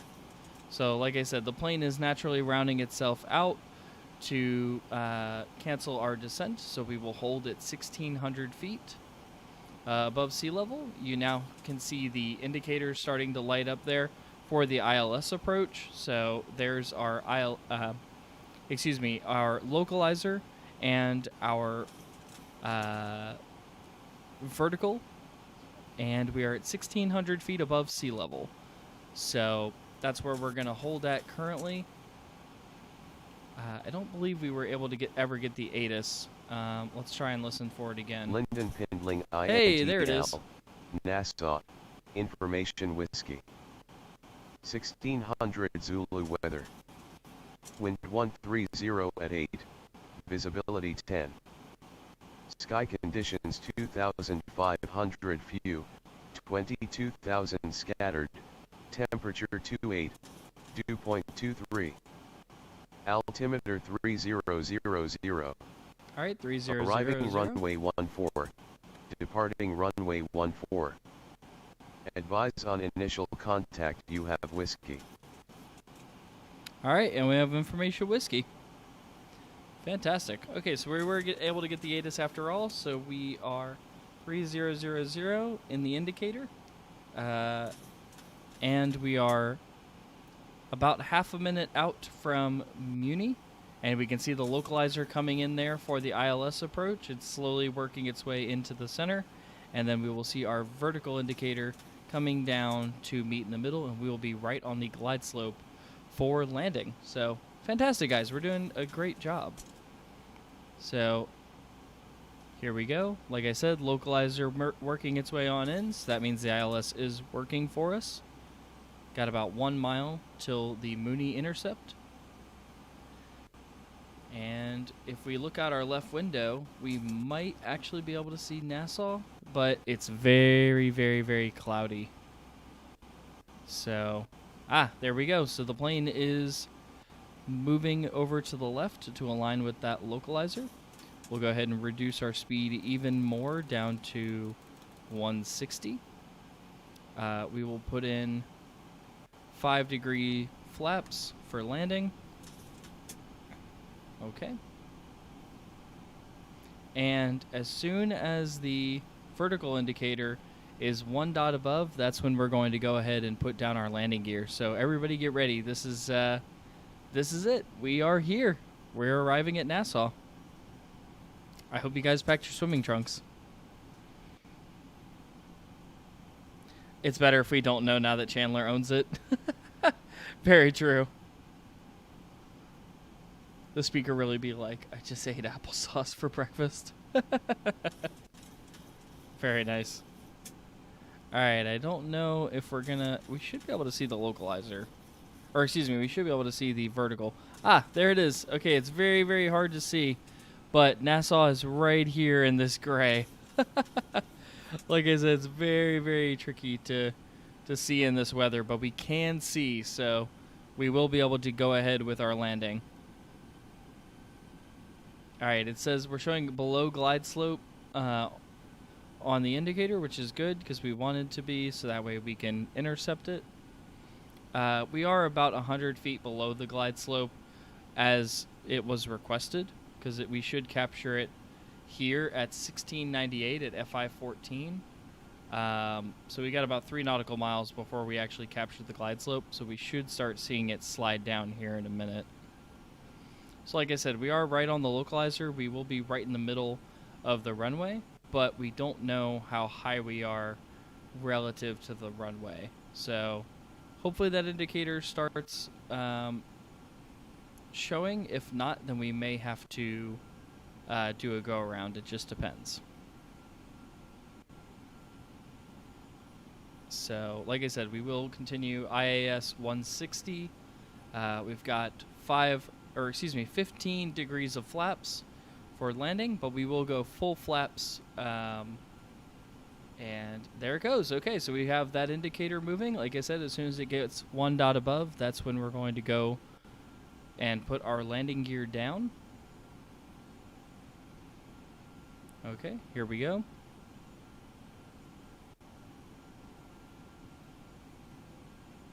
Okay, we got 1 dot above. We're going to go ahead and move our landing gear down. We're showing 3 red right now. We got the nose gear, the left gear, and the right gear. We're looking for 3 green. Hopefully no trouble there. Let's see, 1 green, 2, 3. So landing gear is down. We should be capturing the glide slope. Oh, we actually overstepped the glide slope. Okay. We're going to have to do a quick little maneuver here to recapture that glide slope. So let's go ahead and set that up now. Remember to keep our speed reduced. We're going to apply air brakes. There we are. We'll recapture that glide slope, and then the plane will hold it right here in the middle. We went on past it. So there we go. So now the plane should hold that glide slope in. 1,000 feet. There's the runway. After all of that, there's Nassau, Bahama, guys. Right out the front window. Here is our runway. So the glide slope is captured as well, so that's really good. We did miss it there. I had to set the approach button for it to capture, but no big deal. We caught it in just enough time, so it didn't end up mattering at all, so it wasn't bad at all. Alright, we're going to go ahead and reduce our speed down to about 140, down to about a crawl as we come in here for the landing. Okay, we'll get one quick look out the window. We got gear down, flaps down, but like I said, we'll set flaps for landing. Speed brakes are set. There's the runway right out the front. So like I said, we'll go ahead and put down the remaining flaps. 400 feet. 300 feet. Okay. Increase speed just a little bit here. There we are. 200 feet. At 100 feet, we'll disable autopilot. Speed off. 100, disable autopilot. 50, 40, 30, Round out. 20, 10. And touchdown. Very nice. Right on the center line. Smooth touchdown. We'll just kind of hold off here. Set reversers. Go ahead and hit the brakes just slightly. And just like that, guys, we are in Nassau, Bahama. Congratulations. Welcome to your vacation. We'll go ahead and taxi on around to the gate. And we made it. What a fantastic flight. That was so much fun. Oh, man. 3 hours. I have to take it from just me. I agree 100%. 3 hours absolutely flew by, no pun intended. It just was a blast. So we'll go ahead and taxi here off the runway. We'll go ahead and put our flaps up because we don't need them anymore. We'll turn off the speed brake because we don't need that anymore. And there we go.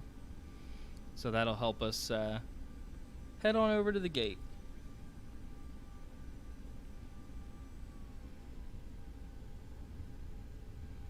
Oh yeah, guys, this was absolutely so much fun. I really enjoyed playing with you guys. This is super awesome. We definitely have to do this again. So yes, so we'll go ahead, bring up our chart here of the airport. We're currently on Charlie. I think we're going to go Hotel 6 around to the left, so that way we can get back to the terminal and park this big machine. Let's go ahead and bring up our Avi tab here so we know where we're going. Here we are at the airport. Go ahead and slide it around here so that way we can actually see. There we go. And there. And we're going to bring it around here to the left because, again, we are heading over to the terminal. So the terminal's back over here. So that's where we're headed. General aviation out here out in front of us. So if you were bringing a Cessna or a Beechcraft or anything like that, that's where you would park it over here off to the right. But we're going to head back up the taxiway and go into one of those gates over there. So, yeah, thank you guys so much for flying with me today. It was a lot of fun. I know the whole gang wasn't here. It was just me today, but I super appreciate you guys tuning in. It just was an absolute blast. I enjoyed this flight so much. I mean, it was just super great. Super great times. Hello, Fizz Sounds.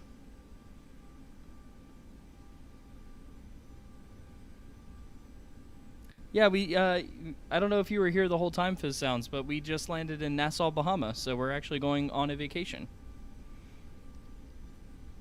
Let's play Valorant tomorrow. I wish I could, Jason, but tomorrow is actually the release date of Microsoft Flight Simulator 2020, so we're going to be checking that one out tomorrow instead. So that's what this flight was all about, was kind of getting reacquainted with 737s and preparing for the new Flight Simulator to come out. So, yep, there's the terminal out there to the right. I'm gonna, like I said, I'm gonna head over to the gates, and we will park this bad boy. Yep, there's the air traffic control tower. And let's see, where are the gates? Ah, there's the gates there. Okay, perfect. So that's where we'll head to. Just slide over here to the left a little bit.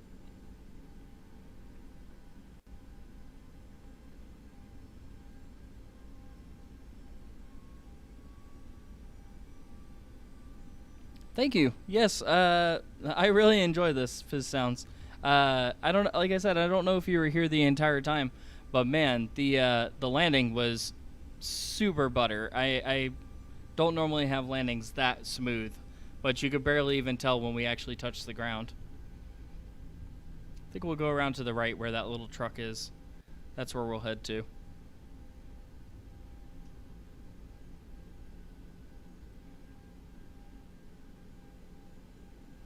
But yes, so we made it. I'll actually go through a post-flight briefing of everything that we did while we were in the air.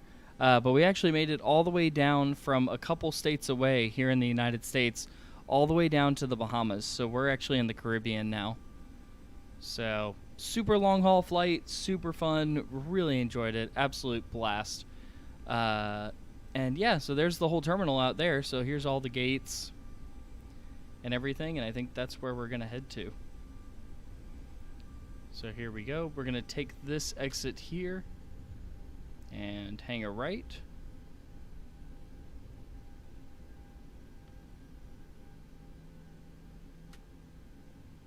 Oh yeah, it will. Yeah, the RTX 2060 will do fine. Here we go. So we'll just cruise around here to the right. Sorry, plane's getting a little sluggish. Come on, plane. Keep rolling. There we go.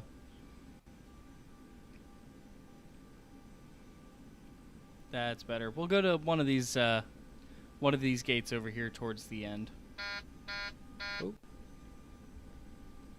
There we are.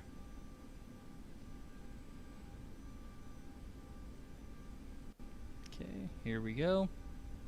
And like I said, we'll just slide into this gate here over on the end. So this is Charlie 45. So we're going to pull into Charlie 45. There we are.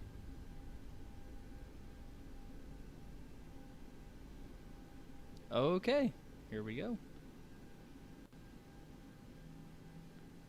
Might be a little snug on that left side, but shouldn't be too terribly bad.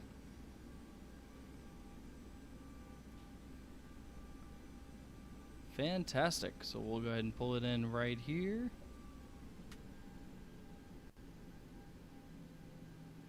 And down. All right. So congratulations, everybody. We did make it to Nassau, Bahama. We're going to go ahead and set the parking brake here and get the plane shut down.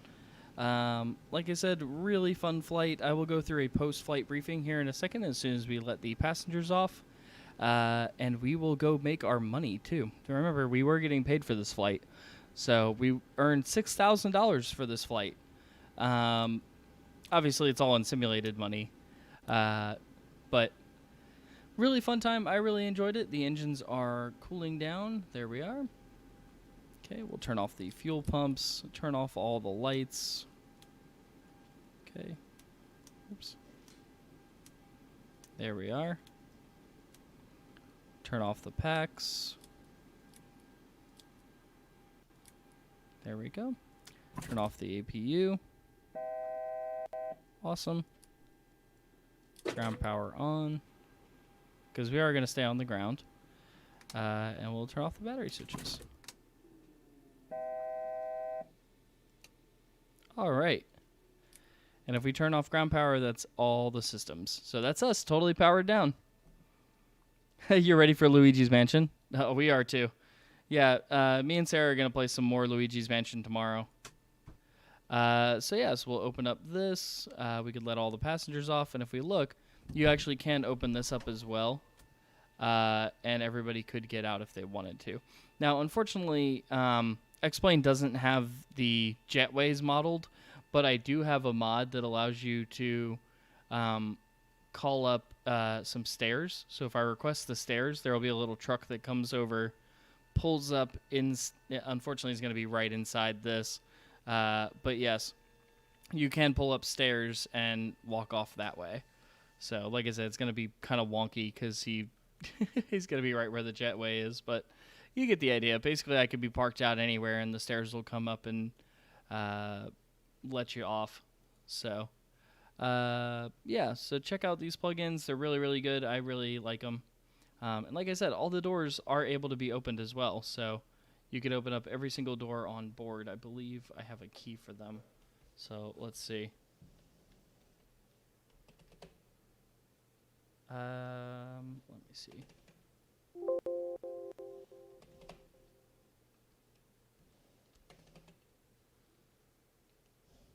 Whoops. Maybe I don't have a key for them. Oh, no. Oh. Yeah, I don't think I had a key for them. Oh, my goodness. I just closed the game. Oh, well, hey, guys. Like I said, this was a ton of fun. I really enjoyed it. I'm going to throw up this here. Let's see. Display? Yeah, that'll work. Awesome. But yes, so to give the post-flight briefing, as I said, we flew all the way from Atlanta, Georgia, Atlanta Hartsfield, all the way from there down to past Florida. We passed the Space Center, so that's where all the rockets launch, all the way down to Nassau, Bahama. And now it's time for a vacation. So anyway, guys, on behalf of all of us at the Planetary Gamers, I thank you guys so much for watching. This has been an absolute blast. I can't wait to do it again, probably tomorrow. But it's going to be with a whole new game. So we're going to be playing the new Microsoft Flight Sim 2020 and see how that goes. So it should be a really great time. I'm really excited for it. You guys definitely should tune in. Thank you guys again for stopping by. I really appreciate it. And we will see you guys in the next live stream. So until next time, I'm Brandon, and I'll see you guys tomorrow. Bye. Sarah was here. But yes, we'll see you guys tomorrow. And of course, definitely be sure to check out our daily show videos that we have come out at noon every day. It definitely supports the channel. It helps let YouTube know that we should be promoted to more people if you like this kind of content. Right now we're playing Luigi's Mansion and Crash Bandicoot, so definitely tune in for that. If you don't like that, we definitely have, 400 other videos of different games. If you guys want to see those, yeah, just check us out. If you aren't subbed to us already on YouTube, definitely be sure to hit that subscribe button as well. Not because, we're YouTubers and every YouTuber would tell you that, but because you actually like the content. So, but yeah, guys, we'll see you guys tomorrow, and thanks so much for watching. We'll see you. Bye!